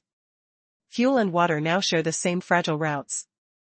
Disruptions at the general staff and delayed approvals have deepened resupply woes, while the water shortage amplifies the strain. What if the very lifeline that keeps an army marching turns into a lethal trap, forcing soldiers to choose between thirst and firepower? Imagine the roar of engines grinding to a halt, the acrid smell of diesel mixing with stale, dry air, and troops staring at empty tankers as the sun beats down mercilessly. The water crisis in Donbass has become a core element of a broader logistical collapse. Strikes on railways and bridges have forced fuel and water convoys onto the same narrow arteries. Temporary shutdowns of crossing bridges created a weak spot along the Belgorod-Donetsk axis. Purges within the high command and slow approval of supply reports have worsened the shortage for frontline units. Now water trucks line up on one side of the front, while fuel and ammunition lorries queue on the other, both stuck on the same crumbling roads. Without fuel, the water trucks cannot move. Without water, the combat units cannot fight. In the week of August 29, roughly 20% of Russian refinery capacity, about 1.4 million barrels per day, was offline, driving up fuel prices and stretching transport routes. Assuming 220,000 to 310,000 soldiers are deployed across Donbass, a simultaneous 1530% pressure on water, fuel and routes disables tens of thousands of combatants. Heat waves shrink distribution windows. Fuel flow slows, and maneuver space evaporates.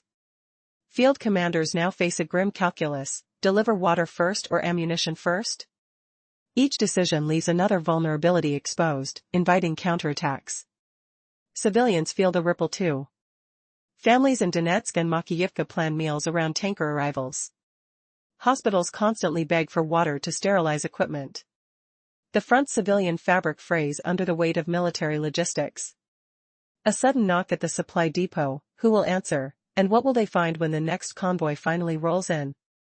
The answer hangs in the dust, waiting to erupt. The front lines have stalled, yet the civilian world behind them crumbles faster than any artillery strike.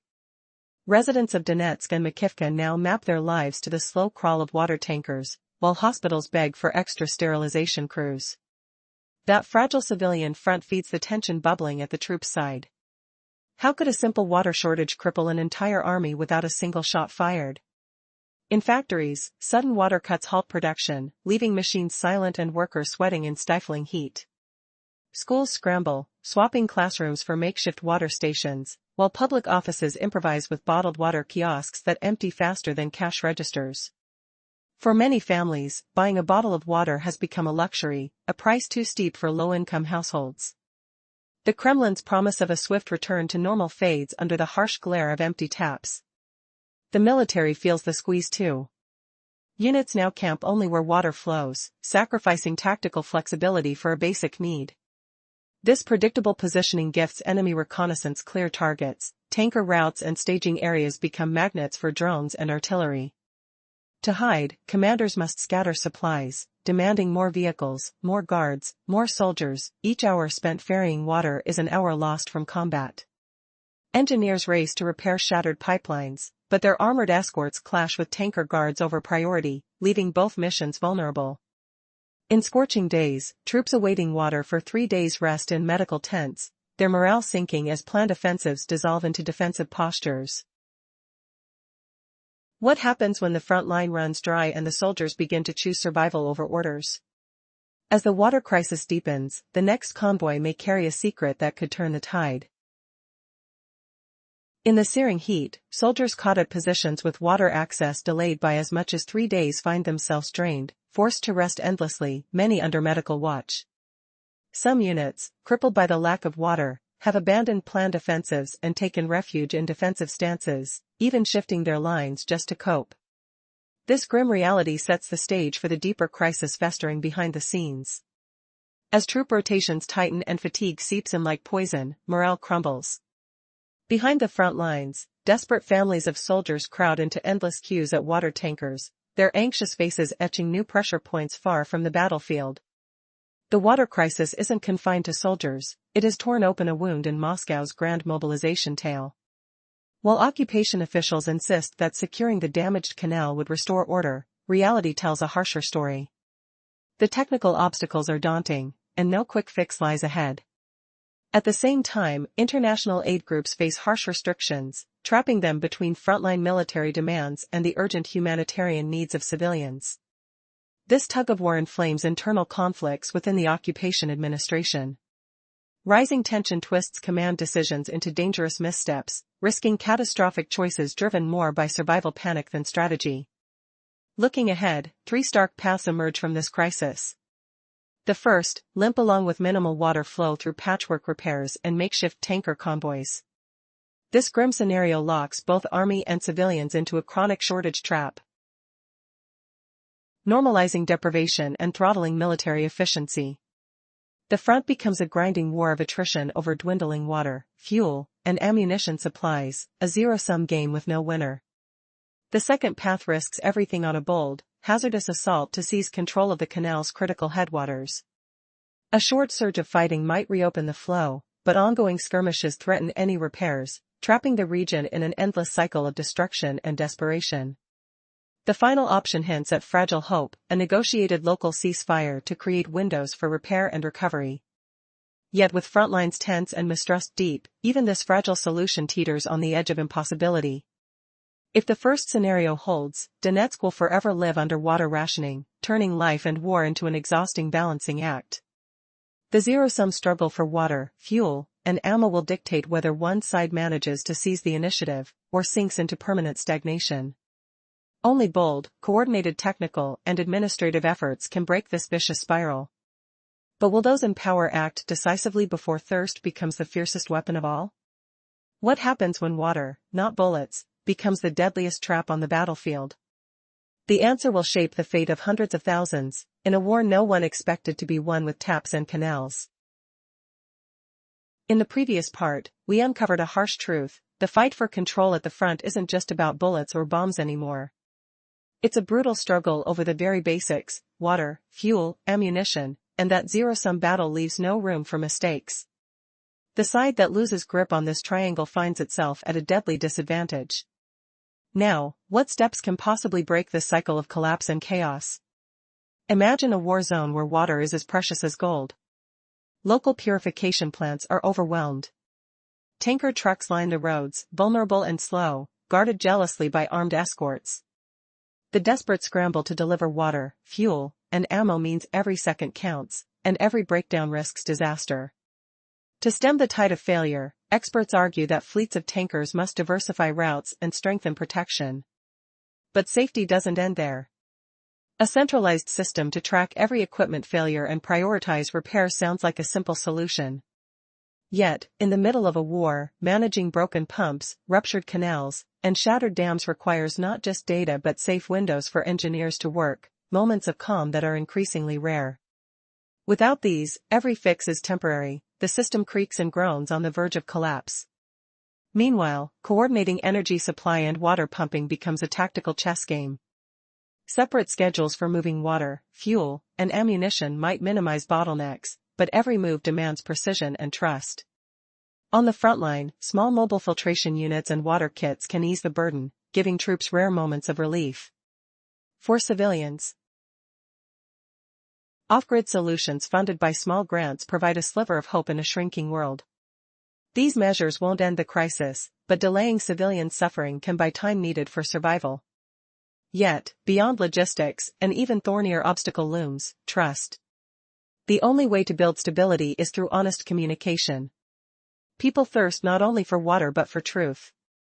Explaining the damage to canals, dams, and power lines in clear, technical terms, without blame or propaganda, could ease tensions.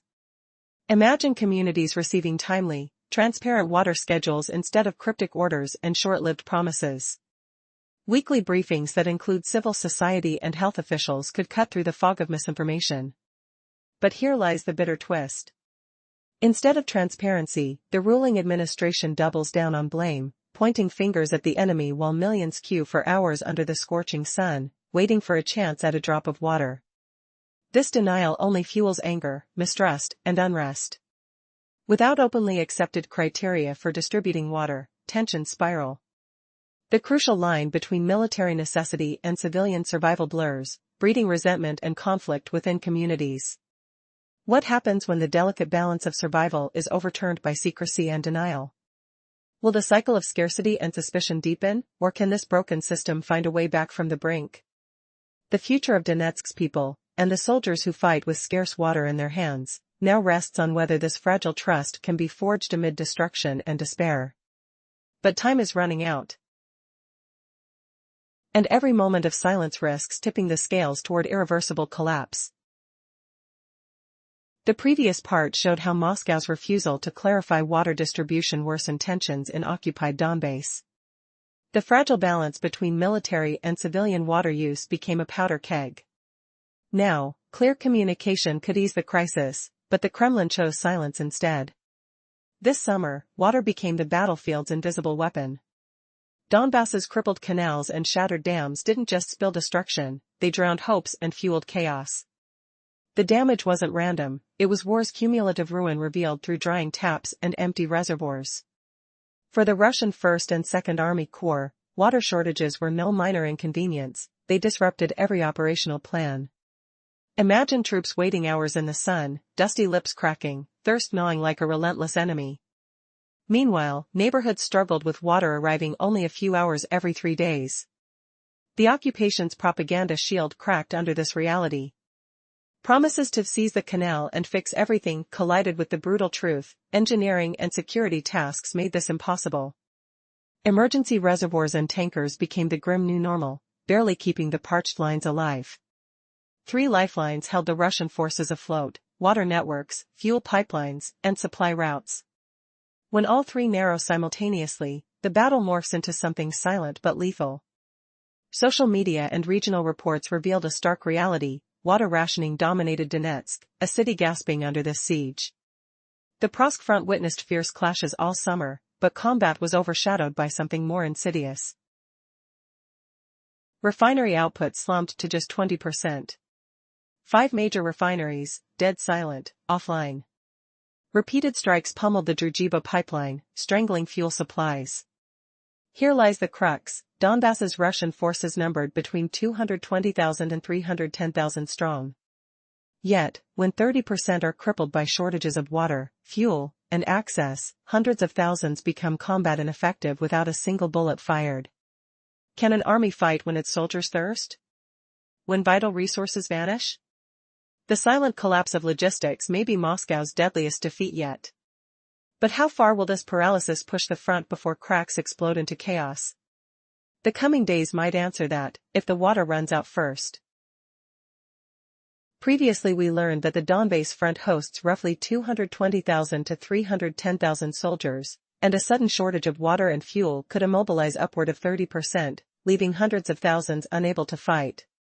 A bitter wind howls over shattered streets, and the question echoes: can a war survive when its lifeblood dries up? The looming winter will swap thirst for cold, turning water scarcity into a freeze that gnaws at every pipe and artery. Without heat, soldiers will feel steel biting their skin, while distribution queues stretch like endless ribbons. This new form of strangulation threatens to drain the front of initiative and hope. The harsh truth surfaces: whoever commands the water writes the rhythm of the battlefield. Russia's faltering water management has already broken that beat. As the Kremlin points fingers at Kiev, the occupation council trembles, yet withdrawal remains a distant dream. By late May 2025, military courts logged 2,662 proceedings for refusal, insubordination, and desertion. 17,721 ended in conviction. Such numbers reveal an institutional cascade, not isolated rebellion. During 2024, some months saw over 1,000 cases tumble into the courts, and the docket once swelled to more than 30 verdicts a day. Imagine a whole battalion sentenced each week, a brigade each month, justice marching faster than troops could march forward. In September 2022, a new crime, voluntary surrender, entered the code, promising 3 to 10 years behind bars, a blunt warning: do not lay down arms. Yet the front refuses to obey, with surrender calls growing louder each day. The system struck its first decisive blow in April 2025, marking a chilling precedent. Will the iron fist of punishment finally silence the tide of desertion, or will the soldiers' yearning for safety crack the regime's resolve? The answer hangs in the thin air, waiting for the next drop of water to fall. Summary: while the Kremlin emphasizes the importance of fighting rather than surrendering, the on-ground situation reveals a stark contrast, with rising instances of voluntary surrenders among Russian soldiers. In a shocking turn of events, amidst a climate of fear and propaganda, the first soldier who chose to surrender voluntarily was sentenced to 15 years in prison. Despite the Kremlin's stringent laws and threatening rhetoric, the official hotline known as I Want to Live operates around the clock. This service enables soldiers to call in and surrender, creating a silent yet persistent wave of voluntary surrenders. However, it only accounts for those who reach out through this specific channel, excluding individual or group surrenders that happen spontaneously on the battlefield. The trend reveals a startling surge. By the end of the first year, over 210 soldiers had declared their intention to surrender. By mid-2024, that number grew to 260, and as of June 2024, there were more than 300 reported cases. It's crucial to note that these figures only represent those who followed the hotline's protocol. Soldiers who raised their hands amidst hostile fire or connected with Ukrainian forces via radio are missing from these statistics. Conversely, the plight of many Russian soldiers who chose to desert the battlefield or were fortunate enough to surrender puts this situation into perspective. For every surrender recorded, there are countless others whose names will remain undisclosed for months, buried without recognition. An extensive study conducted by a partnership of the BBC Russian service, Media Zona, and dedicated volunteers exposes a grim reality. The number of confirmed Russian military dead is drastically higher than previously assumed. Since the onset of the full-scale invasion in February 2022, at least 128,115 Russian soldiers have been identified as Kia up until September 2025. This grim tally is only the beginning. In a bleak twist, 23,350 new death notifications emerged in just the 3 months of June, July, and August 2025, a staggering rise that saw some days report over 420 announcements. This alarming rate is nearly 3 times the average daily death notifications recorded throughout 2024. The harrowing truth looms large. As the war continues, the casualty count accelerates relentlessly. The grim toll of war is more than just numbers, it's a story buried beneath silence and shadows. Between June and August 2025 alone, over 23,000 new death notices appeared, with some days reporting more than 420 casualties. This rate is nearly triple the daily average from 2024. But what hides behind these official announcements? How many names never reach the public eye?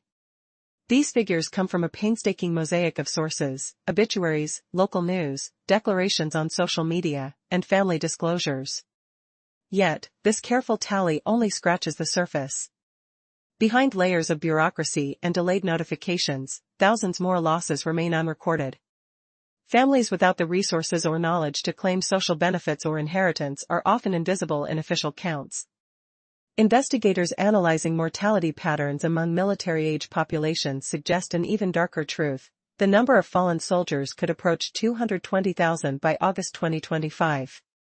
This staggering total includes many overlooked groups. 14% of the dead were prisoners pushed from jails to front lines. Nearly a third voluntarily signed up after the war erupted, drawn by desperation or promises. 11% were called up through mobilization campaigns beginning in 2022. Yet, many death notices omit the soldier's status entirely, hinting at a wider, more complex tragedy. The rising tide of volunteers reveals a critical crisis at the heart of Russia's military plans. The professional army no longer forms the core. Instead, it's a patchwork force fueled largely by those fighting for money. Moscow's official approach is one of silence and secrecy, hiding the scale of loss behind veiled statements or outright omission. Meanwhile, Ukraine's general staff reported that by early September 2025, Russia had suffered nearly 1.9 million military casualties, a figure that aligns with Western intelligence estimates. This grim reality paints a picture of a military unraveling under the weight of relentless conflict, where every lost soldier becomes a ghost haunting Kremlin's opaque narrative. What happens when the true cost of war is hidden beneath silence and shadows? When the voices of the fallen vanish into bureaucracy, can a nation sustain a war without facing its harshest truths? The numbers suggest the answer: not for long. As we learned earlier, Russia's military losses in Ukraine have surpassed 180,000, an immense toll shrouded in silence from Kremlin propaganda. But behind every casualty lies a deeper, unsettling truth about who takes the hardest hit, revealing a fractured nation struggling with its own dark inequalities. Imagine a map where the blood spilled doesn't match the population size, it's skewed beyond belief. Ethnic minorities, who make up less than a fifth of Russia's total population, are bearing the brunt of this deadly conflict in a crushingly disproportionate way. Take Buryatia, for instance. This remote region accounts for just 0.3% of Russia's people, yet its fighters represent about 2% of deaths on the battlefield. That's nearly 7 times their population share, a staggering statistic that hints at grim realities beyond the front line. Other regions like Tuva, Dagestan, the Jewish Autonomous Region, and the bleak stretches of Siberia reveal the same tragic pattern. Soldiers from these peripheral and economically disadvantaged areas endure casualty rates far above the national average. Meanwhile, life in Moscow, St. Petersburg, Belgorod, and Leningrad Oblast looks very different. These wealthier, central regions report not only fewer deaths but also a lower share relative to their populations. This isn't just a coincidence, it's a brutal reflection of who the Kremlin is sending to fight and die. So, what fuels this divide? Beyond ethnic identities, it's economics that draw young men into this deadly service. The Kremlin's strategy hinges on a shadow war. Avoiding full mobilization by relying heavily on contractual soldiers. These recruits, often desperate for a way out of poverty, are lured with signing bonuses reaching up to 400,000 rubles, and monthly paychecks soaring to 204,000 rubles depending on their unit and post. For many in Russia's most impoverished regions, Siberia, the Far East, the North Caucasus, this is a fortune, a chance that seems too good to refuse. But what does this opportunity cost? In truth, it is a ticket to a grim reality. These contracts don't guarantee safety, they typically mean frontline deployment where casualty rates spike. It's no wonder that the peripheries, already strangled by economic hardship, become the main reservoirs of human loss in this war. Behind these chilling numbers lies a question that echoes hauntingly: how much is a life really worth when the price is invisibility, marginalization, and sacrifice in a distant battlefield? The soldiers falling here don't just represent military attrition, they expose the fractures and failures of a system that exploits the desperate, while protecting the privileged few from the worst consequences. But even as this crisis unfolds, another darker truth lurks beneath: an unraveling loyalty among these fighters and the harrowing disintegration of the forces entrusted with Kremlin's ambitions. What happens when the heart of an army breaks, and soldiers feel abandoned, expendable, and utterly alone? The answer is unfolding on the front lines, where thousands of soldiers are vanishing without a shot. The next chapter reveals how thirst, desertion,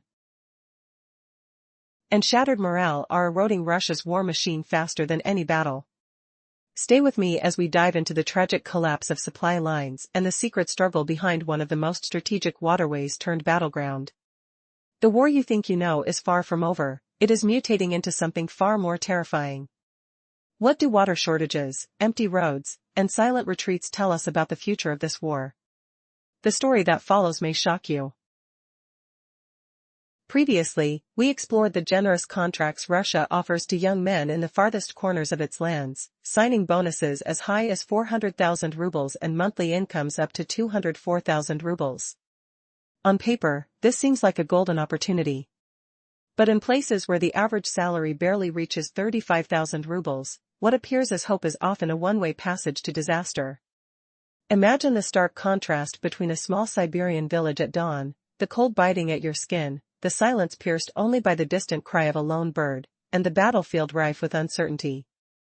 Young men from Buryatia, Tuva, Alai, and Dagestan aren't just volunteers chasing dreams. They are the frontline's most expendable shadows, sent repeatedly into the most dangerous missions. Underneath the patriotic slogans lies a ruthless truth: these regions supply the war's highest toll of lives. How does this happen? It's not just poverty, it's a calculated system infused with racial and cultural divisions. While Moscow and other ethnic Russian strongholds see persuasive recruitment campaigns, marginalized areas face door-to-door pressure. Officials coerce families, school authorities feel the weight of threats, and posters warn of joblessness. The message is clear: join or risk losing your livelihood. This is no random crisis. It's a silent machinery turning human lives into disposable resources. Infantry and armored units bristle with recruits from these minority regions, often assigned the deadliest tasks. Meanwhile, the Kremlin's heartland basks in relative safety. The blood spilled to satisfy political stability is collected far from the capitals, ensuring the powerful centers remain unscathed by public anger. Does this reveal a hidden war waged not only on the battlefield but also along the lines of ethnicity and class? Absolutely. The stark inequality in casualties is a grim product of cold, deliberate strategic choices. Who pays the ultimate price? Not the voices heard in capital cities, but the silent regions forgotten in history's margins. The real question remains, how long can such a fracture hold before it shatters the very foundation it aims to protect? How can a massive army crumble without hearing a single gunfire echo across the front? Imagine thousands of soldiers lining up, not for marching orders, but for water trucks, their throats parched, morale evaporating like mist over a broken canal. This is the unseen catastrophe that has frozen the Donbass front. In the summer of 2025, a silent enemy seeped through rusted pipes. Over 200,000 Russian troops found themselves stranded, waiting for tankers that droned by like distant insects. The water crisis forced civilians and soldiers to share dwindling taps, turning allies into rivals over a single faucet. A flashback to August 25, Denis Pushkin, the head of the occupied administration, confessed that queues stretched for kilometers, the air thick with the smell of diesel and damp concrete. He warned Moscow that seizing the Severky Donets Canal near Slovian was essential, yet the canal itself lay riddled with bullet holes, power cuts, and shattered pumps. The once vital 134-kilometer artery, delivering 94% of Donetsk's water, now sputters. Sections leak, pumps whine, generators sputter, and every drop costs fuel. Frontline units scramble for impossible schedules, loading water like ammunition, while power outages turn purification plants into silent, rusted ghosts. Behind the scenes, the human toll spikes. By August, recorded desertions hit 13,870, more than the entire previous year combined. Roughly 82% of those were contract soldiers, professional troops abandoning their posts. The 30th Motorized Infantry Brigade alone saw 1,988 men vanish, half its strength evaporating into the night. Even surrender routes whisper through the chaos. Ukrainian hotlines offer a lifeline, pulling nearly 8,000 fighters from the 41st Army alone. Estimates suggest total capitulations may near 36,000, a tide that erodes the front faster than any artillery barrage.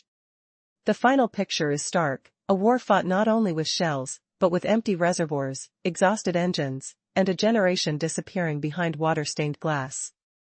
As the sun set over the shattered canal, the question remains, can an army survive when its thirst becomes the deadliest weapon?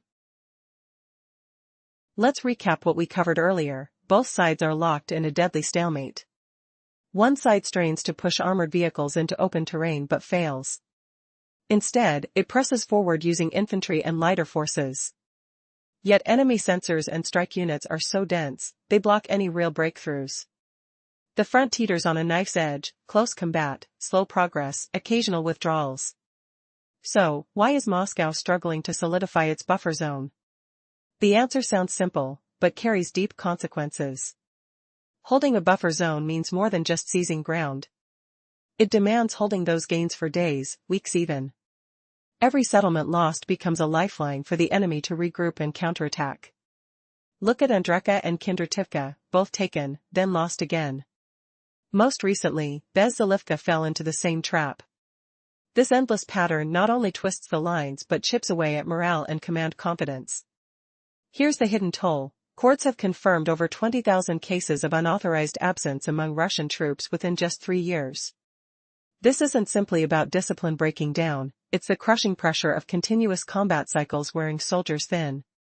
Constant manpower shortages strain unit rotations, making it harder and harder to hold fortified frontline positions.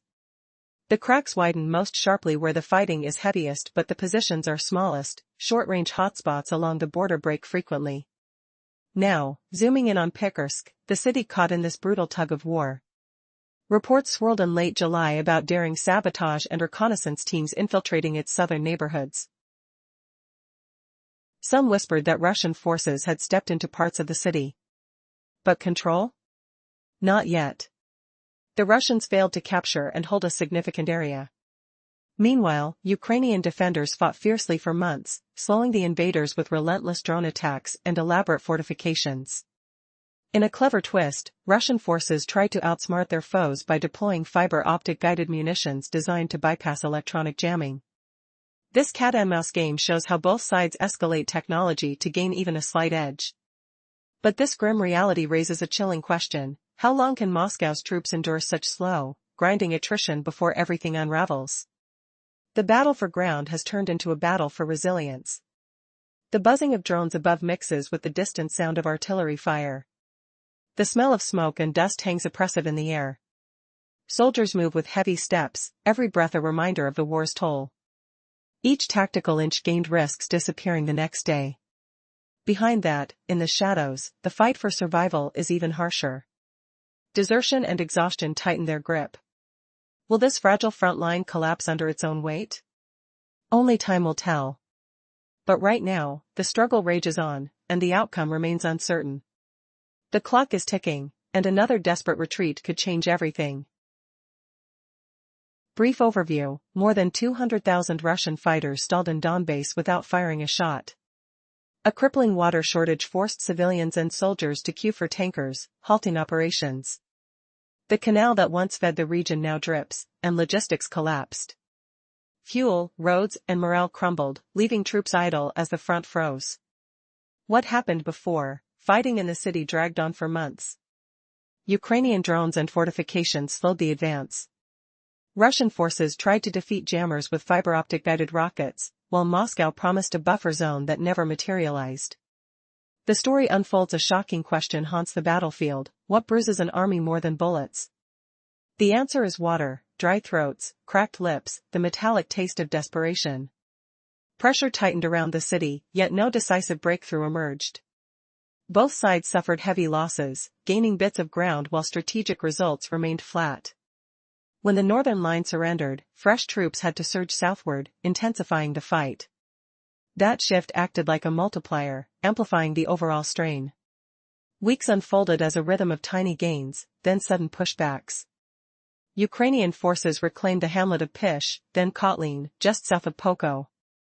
Those modest victories eased traffic on the main southern road, but did not redraw the map. The recaptures sharpened the Ukrainian defensive shape. Supply convoys moved smoother, and a new pressure system formed, ready to swell into a summer storm. March's retreat along the Velika Novasila line linked directly to the summer pullback on the SU line. When narrow advances in the southern corridor became unsustainable, commanders abandoned positions, launching flexible counterattacks. Conversely, modest protrusions along the northern edge melted away under Russian pressure. This twin data set explains why the summer offensive never exploded along a single axis. Instead, it balanced against counterforces on multiple fronts. So, what concrete fallout did Russia's pullback produce? Politically, the retreat eroded Moscow's narrative of a secure rear, exposing cracks in propaganda and fueling dissent at home. What comes next? Will the weakened front invite a new wave of Ukrainian thrusts, or will Russian commanders find a way to stitch their crumbling logistics back together? The answer hangs in the stale air over the front line, waiting for the next splash of water, or the next echo of artillery. In a dramatic twist of fate, Ukraine has managed to incapacitate over 200,000 Russian soldiers near Donbass without a single bullet being fired. The tipping point that altered the balance on the Donbass front was not artillery shells or direct confrontations, but rather a catastrophic water crisis. Denis Pushkin, the head of a pro-Russian local administration, acknowledged that the severe shortage of water led to massive lines in front of water trucks, crippling both civilians and military operations. This situation presented a daunting challenge for Moscow, revealing the vulnerability of its forces in the occupied Donetsk region. As the water crisis deepened, soldiers faced debilitating thirst even before engaging in combat, undermining the Kremlin's narrative of tactical superiority. Years of conflict had decimated crucial infrastructure, and by the end of summer 2025, the breakdown of water supply, coupled with fuel shortages and disrupted transport, culminated in logistical paralysis. Russian soldiers became unfit for battle, isolated by lack of resources, leading to an astonishingly high number of troops who were sidelined without a single shot being fired. The impact was catastrophic. The Russian military's strength in Donbass, estimated at between 220,000 and 310,000 personnel, was now hamstrung by a lack of basic necessities. Water ports became battlegrounds of their own, and military commanders found themselves scrambling for civilian supplies, exposing the cracks in their once formidable forces. Generators used for water purification failed, and troop movements hinged on access to water, an unheard-of metric dictating military strategy. Adding to the chaos, Russian infantry units contended with growing fatigue and health issues, disrupting vital rotation schedules. Soldiers were left to scavenge for water in dangerous conditions, as reports from the front lines revealed that many were reliant on civilian supplies for their survival. The systematic attrition of the military due to these dire circumstances posed a severe threat to any sustainable defensive efforts, with morale plummeting alongside their dwindling supplies. Among the most striking details was the operational reliance on the Severky-Donetsk-Donbass Canal, a critical lifeline for the region's water needs. Once a dependable source, this canal has suffered extensive war damage, transforming into a weak point in the Russian stranglehold over Donetsk. With emergency measures insufficient to meet the community's demands, neighborhoods were left to fend for themselves, facing water shortages and growing public outrage. In a country where wearing a military uniform used to signify honor and status, the war's toll has instead taken away the pride of service. Putin's attempts to bolster recruitment and reshape the military narrative now feel futile as soldiers abandon their posts in alarming numbers. In just 1 year, desertion rates surged. The ongoing conflict has shattered the soldiers' loyalty, transforming them into desperate individuals seeking escape rather than glory. The ramifications of these dynamics are evident. Commanders struggle to maintain order amidst rising desertions and surrenders, with reports of soldiers opting to leave their ranks, often in the heat of battle. Harsh punitive measures have not curbed this tide, instead, they breed fear and further fractures within the ranks. The question lies in what these shifts mean for the future of Russia's military presence in the region. As reports indicate that the number of soldiers surrendering has ballooned, a clearer picture emerges of overwhelming discontent and a stark transformation from duty to survival. The ongoing crisis is more than just a military struggle, it is reshaping identities, communities, and the very fabric of a nation at war. What will this mean for the broader conflict? As the ground reality shifts, are we witnessing the beginning of the end for traditional military tactics? The interplay of logistics, morale, and systemic failure is reshaping the battlefield in ways never seen before. Future military strategies must adapt or be left behind, caught in the tides of change overwhelming the old order. As we analyze these developments, we must consider, is this merely a segment of military commentary, or are we observing the remnants of a once mighty force floundering under the weight of its own policies? A sudden shortage of water turned the Donbass battlefield into a desert of thirst, leaving more than 200,000 Russian troops crouched in endless queues for tanker trucks, their rifles untouched, their mouths cracked by dust. The silence of abandoned artillery was broken only by the clatter of metal containers and the whisper of desperate voices pleading for a sip. How could a war be won without a single shot fired, yet be lost because the ground ran dry? The answer lies in the cracked canals that once fed an entire region. Previously we saw soldiers crippled by thirst, now the very lack of water has spawned a cascade of surrender and desertion. With every dry pump and every halted generator, morale crumbled like plaster under a relentless rainstorm that never arrived. Reports reveal that more than 11,000 contract soldiers abandoned their posts, while thousands of conscripts perished in futile fights, their uniforms soaked not in blood but in sweat. Why did hardened fighters trade rifles for empty bottles, and what drove them to abandon their positions under the hiss of leaking pipes? The front line is now a maze of broken supply routes, and the next footstep could be the one that finally shatters the Russian advance. Having traced the water collapse to a wave of desertions, we now confront the looming strategic nightmare. If the Russian command can no longer guarantee water, fuel, or safe corridors, every tactical decision becomes a gamble against exhaustion. Forward units are forced to chart movements around water distribution schedules, while commanders juggle ammunition, fuel, and the newly critical commodity of clean water in the same briefing. Will the growing attrition force a full withdrawal, or will a hidden surge of infiltration tactics emerge from the chaos? The next move may decide whether the Donbass front becomes a stagnant wasteland or ignites a new, unpredictable phase of the conflict. Let's recap what we covered earlier. Russian heavy mechanized forces have been stalled, unable to punch through the broad front. Instead, they rely on slow, creeping infiltration by smaller units, trading time and resources for minimal progress. This costly tactic eats up space but fails to deliver decisive results. Now, imagine pressure mounting in the north. If Ukraine keeps pushing with steady, small territorial gains, the promise of a buffer zone will ring hollow, mere political smoke without real substance. While Ukrainian defenses around Pikrok lean heavily on drones, a looming danger lurks, the enemy's fiber-optic guided munitions and advanced countermeasures. These technologies could tip the scales back, neutralizing drone advantages and forcing both sides into a tense technological race where striking power at varying depths becomes crucial. Personnel rotations are another layer in this complex chess game. Data shows court records of absenteeism and disobedience are climbing sharply on Russia's side. This surge threatens to disrupt Russian frontline staffing over time, a hidden but critical vulnerability. Ukraine isn't immune either, facing its own fatigue and morale challenges among small units. The battlefield is becoming a war of attrition, with countless minor skirmishes steadily eroding willpower on both sides. Yet, amid this grind, Ukrainian forces have seized tactical momentum. Recent confirmed recaptures near Sumy and retreat reports from Russian sources give Kyiv a psychological edge. This narrative advantage bolsters Ukraine's morale while sowing doubt among Russian ranks.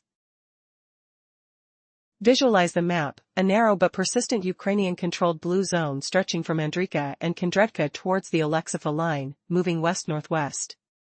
Nearby, Vasilivka lies just beyond this advancing pocket. To the east and south, pressure stabilizes along the Novosila corridor. Skirmishes continue around Prask, but no big breakthroughs emerge. Behind this front lies a grim truth: Putin's order to reposition and withdraw is no mere tactic or political spin. It's a euphemism for abandonment, a quiet retreat echoing through Andrivka, Oleksiva, Kondretka, and Baselka. Positions once held tightly now crumble under the strain of command fractures and eroding morale. But what if this withdrawal hides something darker?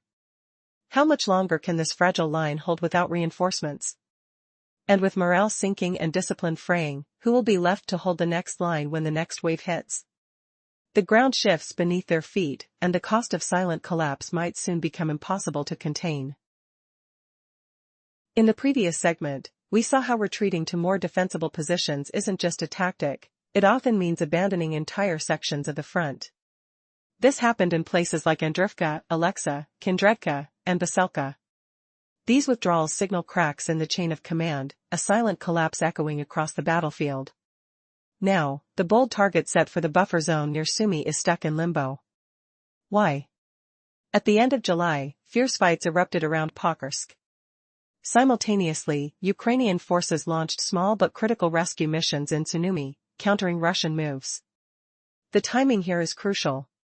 When one side hastens their retreat in the north, it forces their forces elsewhere to stretch and compensate, to fill the gaps left behind. This titanic tug-of-war raises the stakes, making losses more likely and gains painfully small.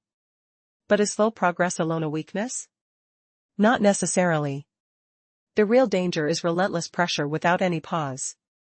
It chips away at strength like a hammer on stone, bleeding resources and morale day after day. Reports keep repeating the same grim message: heavy Russian losses, with barely any territorial advances to show. So, are these retreats just isolated mishaps, or signs of a deeper chain reaction unraveling Moscow's control? To understand that, we need to look closely at what's happening across the front. Local retreats and repositioning in the north. The easing off that makes the buffer zone a soft goal rather than a firm objective. The steady pullback marching south. And the stubborn absence of a breakthrough in Pokrovsk during the summer months. When pieced together, the picture is clear. Russia's summer offensive failed to generate the decisive momentum it desperately needed. Meanwhile, Ukrainian forces countered with pressure and fortified defensive lines, weaving a complex web through small towns and villages. Saying the word defeat here feels heavy, almost taboo. But the disorderly withdrawals from Andreyka and Alexivka, sudden flag changes in Kondratka and Bezalevka, and the strategic retreats from Velika Novosilka, these scenes speak louder than words. This is the reality on the ground, unfolding regardless of orders shouted or plans drawn in distant rooms. Decision-makers now face urgent questions. How will the buffer zone plans actually unfold in the north? Can Moscow attempt a breakthrough near Pokrovsk in the south? How will they juggle personnel, supplies, and sensors amid this chaotic dance? The real answers won't come from political speeches or official statements. Instead, they lie in the small, constant shifts on the battlefield map, the slow but relentless erosion of lines and control. So, what does this mean for the future of this conflict? Is the chain about to snap, or can Moscow still mend these fractures before the whole front crumbles? The weeks ahead promise revelations unlike anything seen before. Last time, we explored the creeping shifts unfolding along the front lines in Donbass. Moscow's summer offensive had targeted small tactical footholds, paying a steep price without securing decisive operational victories. The promise of stable advances both in the north and south remained unanswered. Behind the constant flux on the map, a deeper battle was taking shape, a battle more psychological and human than military. Now, let's dive into the stark realities behind these maneuvers, tracing the subtle yet ruthless transformations shaping the conflict. The lines in places like Andreyka, Kondratka, Oleksiva, Bazilka, and Velika Novosilka didn't just witness shifting positions, they revealed Moscow's stalling momentum. Why? Because this war isn't only fought with weapons and strategy. It's plotted in exhaustion, deception, and desperation. Imagine standing on a cold roadside at dawn, the crunch of frost beneath boots, the brittle smell of frostbitten earth mixing with distant gunfire. Soldiers shuffle forward, faces hollow, moisture from their breath frozen in the air. They aren't fighting an enemy with rifles alone. They're fighting a shortage: water, fuel, trust. Battle plans crumble like fragile ice underfoot. Could this be the beginning of a slow unraveling? Moscow's so-called authoritarian grip may control borders and broadcast propaganda, but the cracks beneath are growing painfully visible. Poverty and control exist side by side with access to knowledge, whispered rumors, and radio waves carrying forbidden languages. On countless smartphone screens lit up beyond front lines. A different world beckons, one of choice, freedom, and questions. That world is no longer myth. It's a mirror held up to harsh reality. This invisible breach stirs something dangerous: hope. For a worker forced to build trenches or guard blockades far from home, this glimpse sparks a mental revolt. The chains are no longer only physical, they are psychological, forged by years of lies. And once those chains break, escape is not just about fleeing oppression. It becomes a quest to grasp meaning, to rebuild identity outside imposed narratives. Could a soldier or laborer dreaming of freedom be the true battlefield's tipping point? Silently, the tide is turning, not just on the dusty plains or shattered neighborhoods, but in minds and hearts. Reports of escape grow not just as dry numbers but as symbols of awakening.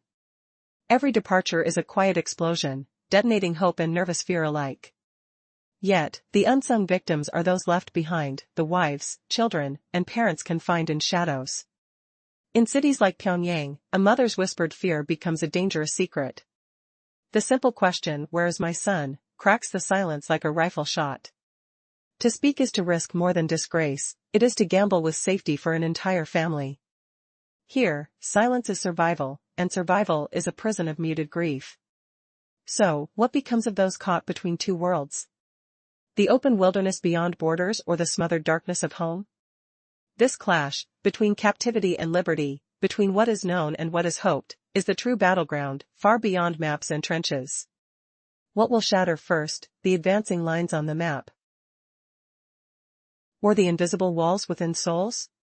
The answer lies not in banners or medals, but in whispered escapes, fading footsteps, and mother's silent cries echoing in the distance. Imagine desperately dialing a number, hoping to hear news about a missing loved one, only to be met with silence so heavy it feels louder than any words. In Pyongyang, for a mother questioning the fate of her son taken to Russia, Even asking is more dangerous than not knowing.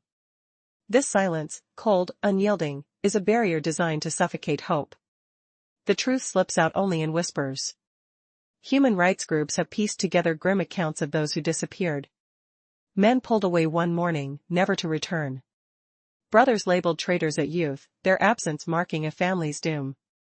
These vanished souls are not just statistics, their disappearance leaves behind invisible scars. Families live under constant watch, neighbors eye them with suspicion, and children face subtle interrogations at school. Fear permeates every corner. In this suffocating atmosphere, silence is survival. The less you speak, the less you risk drawing attention. Questions become dangerous acts of rebellion. Yet beneath the quiet, resistance stirs, a swelling echo that won't be silenced. Some families cling to fragile lifelines, receiving secret news from relatives who escaped beyond the borders. Former workers in South Korea try to send messages back home. But every connection teeters on the edge, threatened by relentless surveillance and the risk of brutal punishment. How long can this delicate web hold? How many more lives will slip into the shadows? And what will finally shatter the silence that binds so many? The answer lies buried beneath the surface.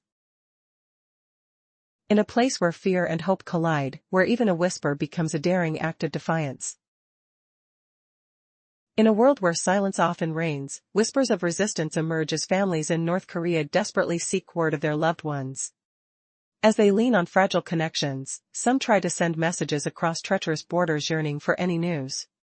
But in a regime where every communication is scrutinized, this hope feels heavy with anxiety, each attempt to reach out a gamble against overwhelming surveillance. The hush that envelopes these families speaks volumes. They may not shout their anguish, but the longing imprints itself on the heart. A mother clings to the memory of her son's name, while a father treasures the letter smuggled from his son, marked as a traitor. Each escapee isn't just a fugitive, they embody the flicker of hope that one day, families will be reunited.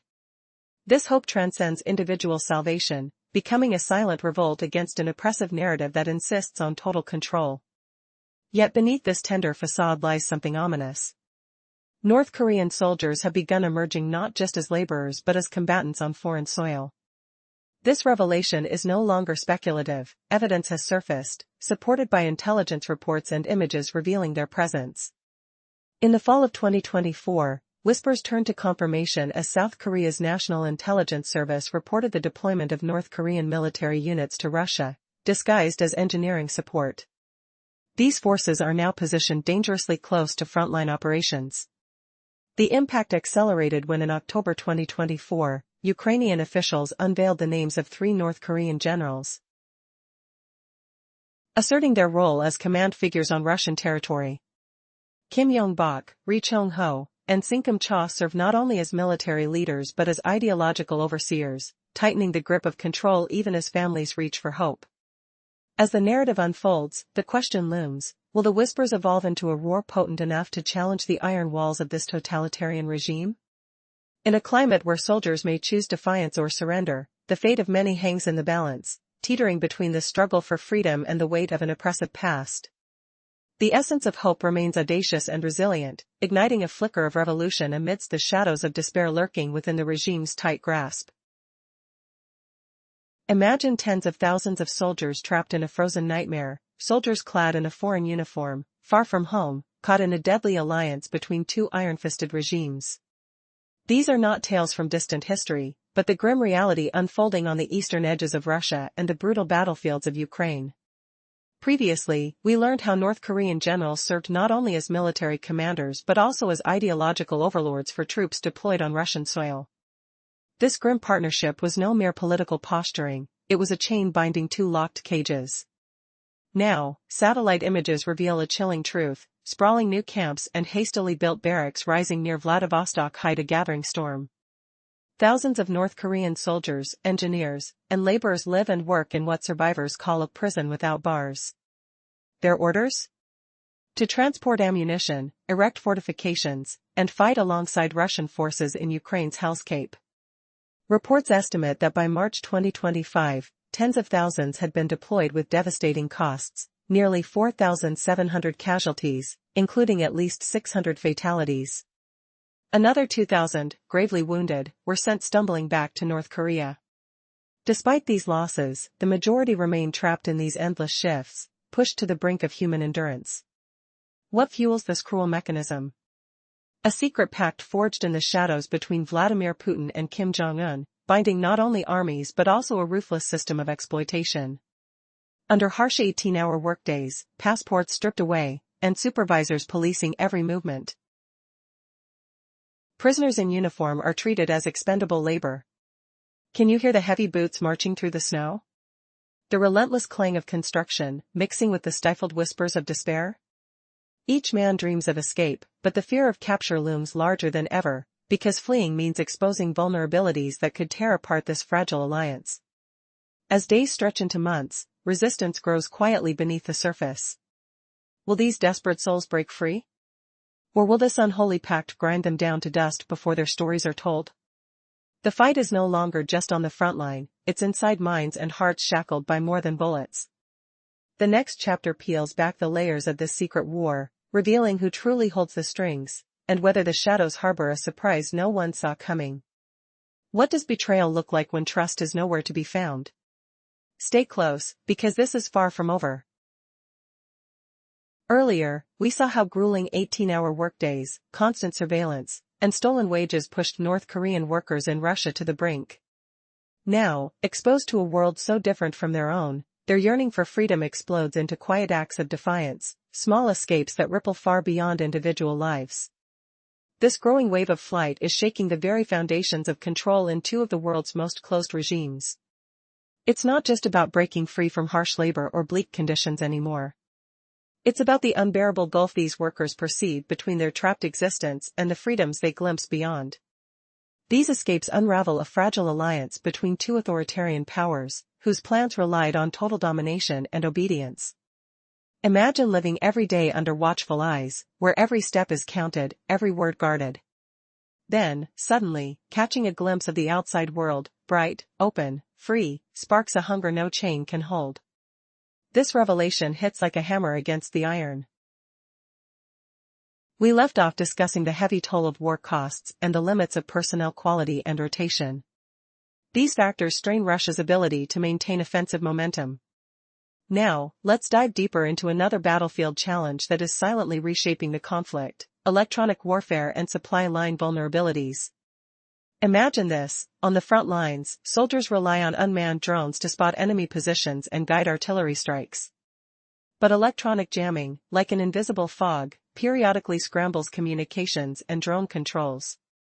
The Kremlin's forces adapt rapidly, updating countermeasures to regain their digital edge. Yet, every interference erodes the fluidity of combat operations. Behind the front line, the lifeblood of any army flows through supply routes. But what happens when you depend on a single road, a single channel to transport vital resources? Risk balloons. Delays creep in. Plans crack under pressure. This fragility gnaws away at Russia's hopes for a major offensive. Without stable logistics and secure communications, the dream of launching a large-scale operation fades into the realm of wishful thinking. Instead, Moscow must settle for piecemeal attempts, local skirmishes and limited probes that barely dent the Ukrainian defense. These small engagements drain resources but fail to shift the battlefield balance decisively. Meanwhile, the defending forces seize the opportunity. They hold their ground, pushing back against attacks along the Pakrak-Doilia axis with grinding persistence. Their discipline prevents surprise flank assaults. Second, the hope for a sudden, overwhelming Russian offensive faces significant barriers: flawed logistics, electronic warfare interference, and the inability to maintain a tightly knit force. The battlefield now favors methodical defense coupled with constant pressure, not bold leaps forward. But what if all these clashes and strategies mask an even more profound weakness, the invisible enemy of thirst, exhaustion, and weakening morale? Could the real turning point be not in the sound of shells, but in the silence where water trucks once rolled? What if hundreds of thousands of soldiers were immobilized, paralyzed before a single bullet flew? The next chapter will reveal how the paralysis of a mighty force came not from force of arms, but from dried-up taps and broken canals. It's a story of thirst, logistics, and a battle fought through scarcity rather than firepower. The unfolding crisis in Donbass may hold the key to the entire conflict's future. Previously, we explored how Russia's summer offensive in the Donbass region stalled despite some local advances. Heavy losses and slow momentum marked the push, and attempts to hold ground along the Sumy line ended in retreats. Yet, scattered gains continued elsewhere, revealing a fragmented fight rather than a decisive turn. Now, let's dive deeper. Why exactly did Moscow falter here? What hidden obstacles blocked their path? According to a British Defense Intelligence update from early August, Russian forces managed to push forward roughly 500 to 550 kilometers during June and July. Most of this progress appeared concentrated in Donetsk, especially toward the northeast and southwest around Pokers. Over the past 2 months, reports noted a gradual uptick in advances. But here's the twist: gaining ground isn't the whole story. Progress in one place doesn't erase setbacks or failures elsewhere. The attempt to encircle key cities remains unfinished, a sharp reminder that territorial gains have come at an agonizing price. Why? Because pushing forward demands more than just moving soldiers and tanks, it requires a lifeline. Ammunition, fuel, food, and fresh troops must flow steadily behind the front line. That's where the terrain changed from an ally into a nightmare. Around Sumy, the borders cramped Russian movement. Thick forests, rivers, and narrow roads severely limited armored vehicles' ability to maneuver and resupply artillery fire. Meanwhile, Russian troops respond by deploying small infiltration teams on motorcycles and buggies, light forces attempting to keep pace where heavy armor cannot. Striking ambush points and disrupting supply convoys with surgical precision. Fast-moving patrol boats and artillery units hammered Russian positions. Meanwhile, Moscow's forces resorted to infiltration tactics, motorcycles and buggies skimming the edges, but never penetrating deeply enough for a traditional, heavyweight armored breakthrough. Russian forces pushed cautiously, threatened at every step by drones overhead and sniper fire from the shadows. Supply lines, those fragile arteries of war, become impossible to maintain. Ammunition, fuel, and reinforcements crawl through hostile terrain, vulnerable to constant harassment. The forward troops, pressed by lack of support and fierce resistance, are forced into exhausting defensive postures. This tactical stalemate, marked by attrition and micro-retreats, has sapped the offensive's strength. Could this slow bleed be the real cause behind Moscow's stalled buffer zone ambitions? Holding ground isn't just about seizing new territory. It demands solid logistics, secure supply chains, and troops capable of enduring continuous pressure. Without these, the dream of a stable frontline crumbles. But what if the problem is even deeper? Imagine an army stretched thin, paralyzed not by bullets, but by basic needs slipping away: water, fuel, roads failing. This isn't just military theory, it's a reality now gripping the Donbass region, a catastrophe waiting beneath the surface of headlines. The question emerges: can an army fight when it's dried up, starved, and isolated before the first shot is fired? Stay tuned. Desperation ran deeper than bullets flying. But wait, there's a hidden story emerging beneath the gunsmoke. Behind the frontline drama lies a crisis quietly strangling Russia's eastern offensive, one that required no weapons to inflict staggering damage. An army's lifelines are severed. The answer lies just beyond the front lines. Could thirst and hunger break an army stronger than any bullet? The next chapter reveals an invisible enemy that has brought Russian forces to their knees, without firing a single shot. After revealing how humiliation forced some to flee, we now glimpse into a chilling reality rarely spoken of. 6 North Koreans escaped from Russia, shattering Pyongyang's iron grip on secrecy. Their stories reveal a modern form of slavery hidden in plain sight. Imagine stepping off a plane, not into freedom, but straight under a shadow of control. No welcome, no explanation, just the cold stare of a North Korean guard. Don't speak to anyone, he commands. Keep your gaze down. The outside world is the enemy. Before unpacking a single bag, the newcomers are taken not to bright offices or warm homes but to bleak construction sites. Yet, these sites feel more like prisons. The 6 who broke free paint a haunting picture. Their workdays stretch mercilessly, from dawn at 6 to the dead of night at 2 a.m. 2 days off per year, sleeping on cold concrete floors and damp containers or tarpaulin-covered basements, no blankets, no comfort, only silence.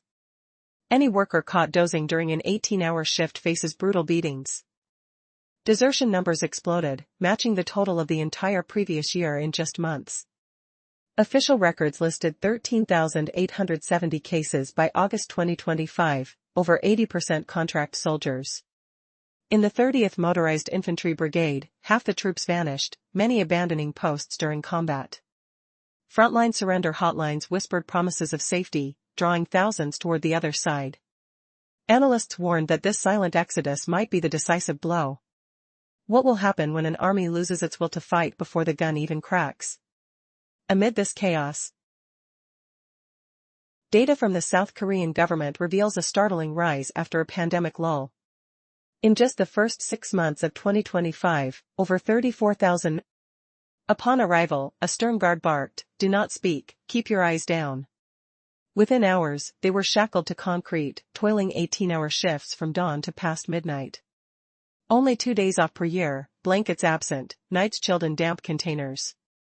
A large slice of wages vanished into the regime's loyalty fund, the rest held hostage for an uncertain return. Their stories paint a bleak picture of invisible walls and ripped dignity. If these escapes can't silence the screams, what will finally break the chain? Transforming the tragedy into a staggering tale of resilience and resistance. After revealing how humiliation forced some to flee, we now glimpse into a chilling reality rarely spoken of. 6 North Koreans escaped from Russia, shattering Pyongyang's iron grip on secrecy. Their stories reveal a modern form of slavery hidden in plain sight. Imagine stepping off a plane, not into freedom, but straight under a shadow of control. No welcome, no explanation, just the cold stare of a North Korean guard. "Don't speak to anyone," he commands. "Keep your gaze down. The outside world is the enemy." Before unpacking a single bag, the newcomers are taken not to bright offices or warm homes but to bleak construction sites. Yet, these sites feel more like prisons. The 6 who broke free paint a haunting picture. Their workdays stretch mercilessly, from dawn at 6 to the dead of night at 2 a.m. 2 days off per year, sleeping on cold concrete floors in damp containers or tarpaulin-covered basements, no blankets, no comfort, only silence. Any worker caught dozing during an 18-hour shift faces brutal beatings. This is not labor, it's punishment behind invisible walls. Wages meant to promise future rewards become chains.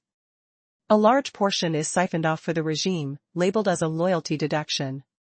The rest is withheld indefinitely, a false hope dangled to keep obedience in place. The threat looms: if you dare escape, your pay vanishes into thin air. Yet, money alone was not enough to cage all spirits. These desperate escapes are not just about hunger or exhaustion.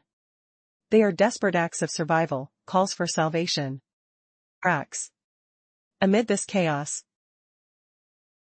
data from the South Korean government reveals a startling rise after a pandemic lull.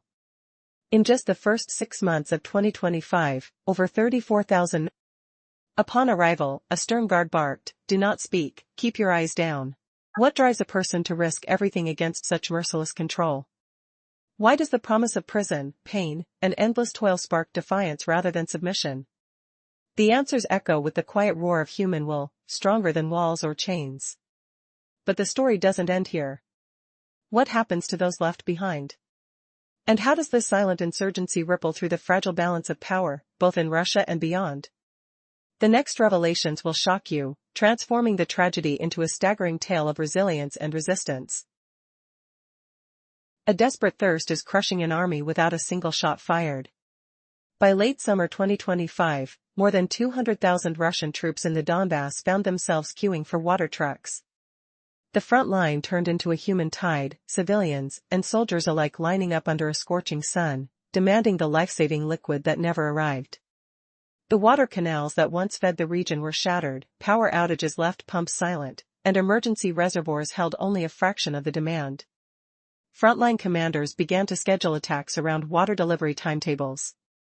What happens when an entire war machine stalls because the taps run dry? The next stage shows how a broken supply chain can drown any offensive plan. Electronic warfare pulses disrupted unit radios and UAV guidance, forcing rapid countermeasure updates. With only one logistical artery left, any delay sent ripples through the front, supplies arrived late, plans eroded, and morale fell. The AOV First Corps merged National Guard and regular troops, simplifying the line around Pokros and easing rotation along the Doriliya axis. Yet each resupply convoy now measured success by how many water barrels survived the journey. Even modest gains, like recapturing 6 villages, required relentless, low-intensity clearing operations. Can a single, fragile channel decide the fate of a massive invasion? The final picture reveals a crumbling spirit and a surge of desertions. By August 2025, desertion reports matched the total for the entire previous year. Over 13,000 soldiers walked away, 82% of them contract professionals, once the backbone of the Russian force. The 30th Separate Motorized Infantry Brigade lost nearly half its men, many abandoning positions during combat and even defecting to the other side. Surrender hotlines opened, offering a lifeline to thousands weary of thirst, heat, and hopelessness. With water, fuel, and ammunition all dwindling, the once invincible rear area collapsed into chaos. Will the parched front finally crack, or will another hidden factor turn the tide? Italy. Second, the hope for a sudden, overwhelming Russian offensive faces significant barriers, flawed logistics, electronic warfare interference, and the inability to maintain a tightly knit force. The battlefield now favors methodical defense coupled with constant pressure, not bold leaps forward. Previously, we explored how Russia's summer offensive in the Donbass region stalled despite some local advances. Heavy losses and slow momentum marked the push, and attempts to hold ground along the Sumy line ended in retreats. Yet, scattered gains continued elsewhere, revealing a fragmented fight rather than a decisive turn. Now, let's dive deeper. Why exactly did Moscow falter here? What hidden obstacles blocked their path? According to a British Defense Intelligence update from early August, Russian forces managed to push forward roughly 500 to 550 kilometers during June and July. Most of this progress appeared concentrated in Donetsk, especially toward the northeast and southwest around Pokros. Over the past 2 months, reports noted a gradual uptick in advances. But here's the twist: gaining ground isn't the whole story. Progress in one place doesn't erase setbacks or failures elsewhere. The attempt to encircle key cities remains unfinished, a sharp reminder that territorial gains have come at an agonizing price. Why? Because pushing forward demands more than just moving soldiers and tanks, it requires a lifeline. Ammunition, fuel, food, and fresh troops must flow steadily behind the front line. That's where the terrain changed from an ally into a nightmare. Around Sumy, the borders cramped Russian movement. Thick forests, rivers, and narrow roads severely limited armored vehicles' ability to maneuver and resupply. Ukrainian forces exploited this perfectly. Their small, agile units pressed Russian lines relentlessly. Drones zipped silently overhead, striking ambush points and disrupting supply convoys with surgical precision. Fast-moving patrol boats and artillery units hammered Russian positions. Meanwhile, Moscow's forces resorted to infiltration tactics, motorcycles and buggies skimming the edges, but never penetrating deeply enough for a traditional, heavyweight armored breakthrough. The armored columns simply couldn't break free onto open fields where their firepower counted most. Around the village of Andreyka, this chess match ended with Russian withdrawals. Alexka's situation mirrored this tactical impasse. Both locations might differ on a map, but the battlefield realities matched perfectly. Russia tried to press forward using mostly infantry and light forces, but dense enemy surveillance and sharp-fire counterstrikes stopped every attempt dead in its tracks. Imagine the cacophony hidden in these skirmishes: the whir of unmanned aircraft buzzing overhead, distant cracks of artillery, the persistent hum of engines struggling on treacherous terrain, and soldiers soaked in cold sweat wondering if resupply trucks would arrive before nightfall. Amid this, hunger for water, fuel, and ammunition gnawed at the troops as much as the enemy's bullets. If the heavily mechanized push slowed to a crawl, what options remained for Moscow as summer faded? Could the failure to secure a reliable buffer zone in these critical sectors doom their broader strategic aims?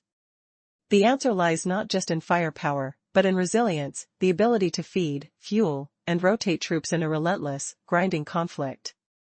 And on this front, the first shot is fired. Stay tuned.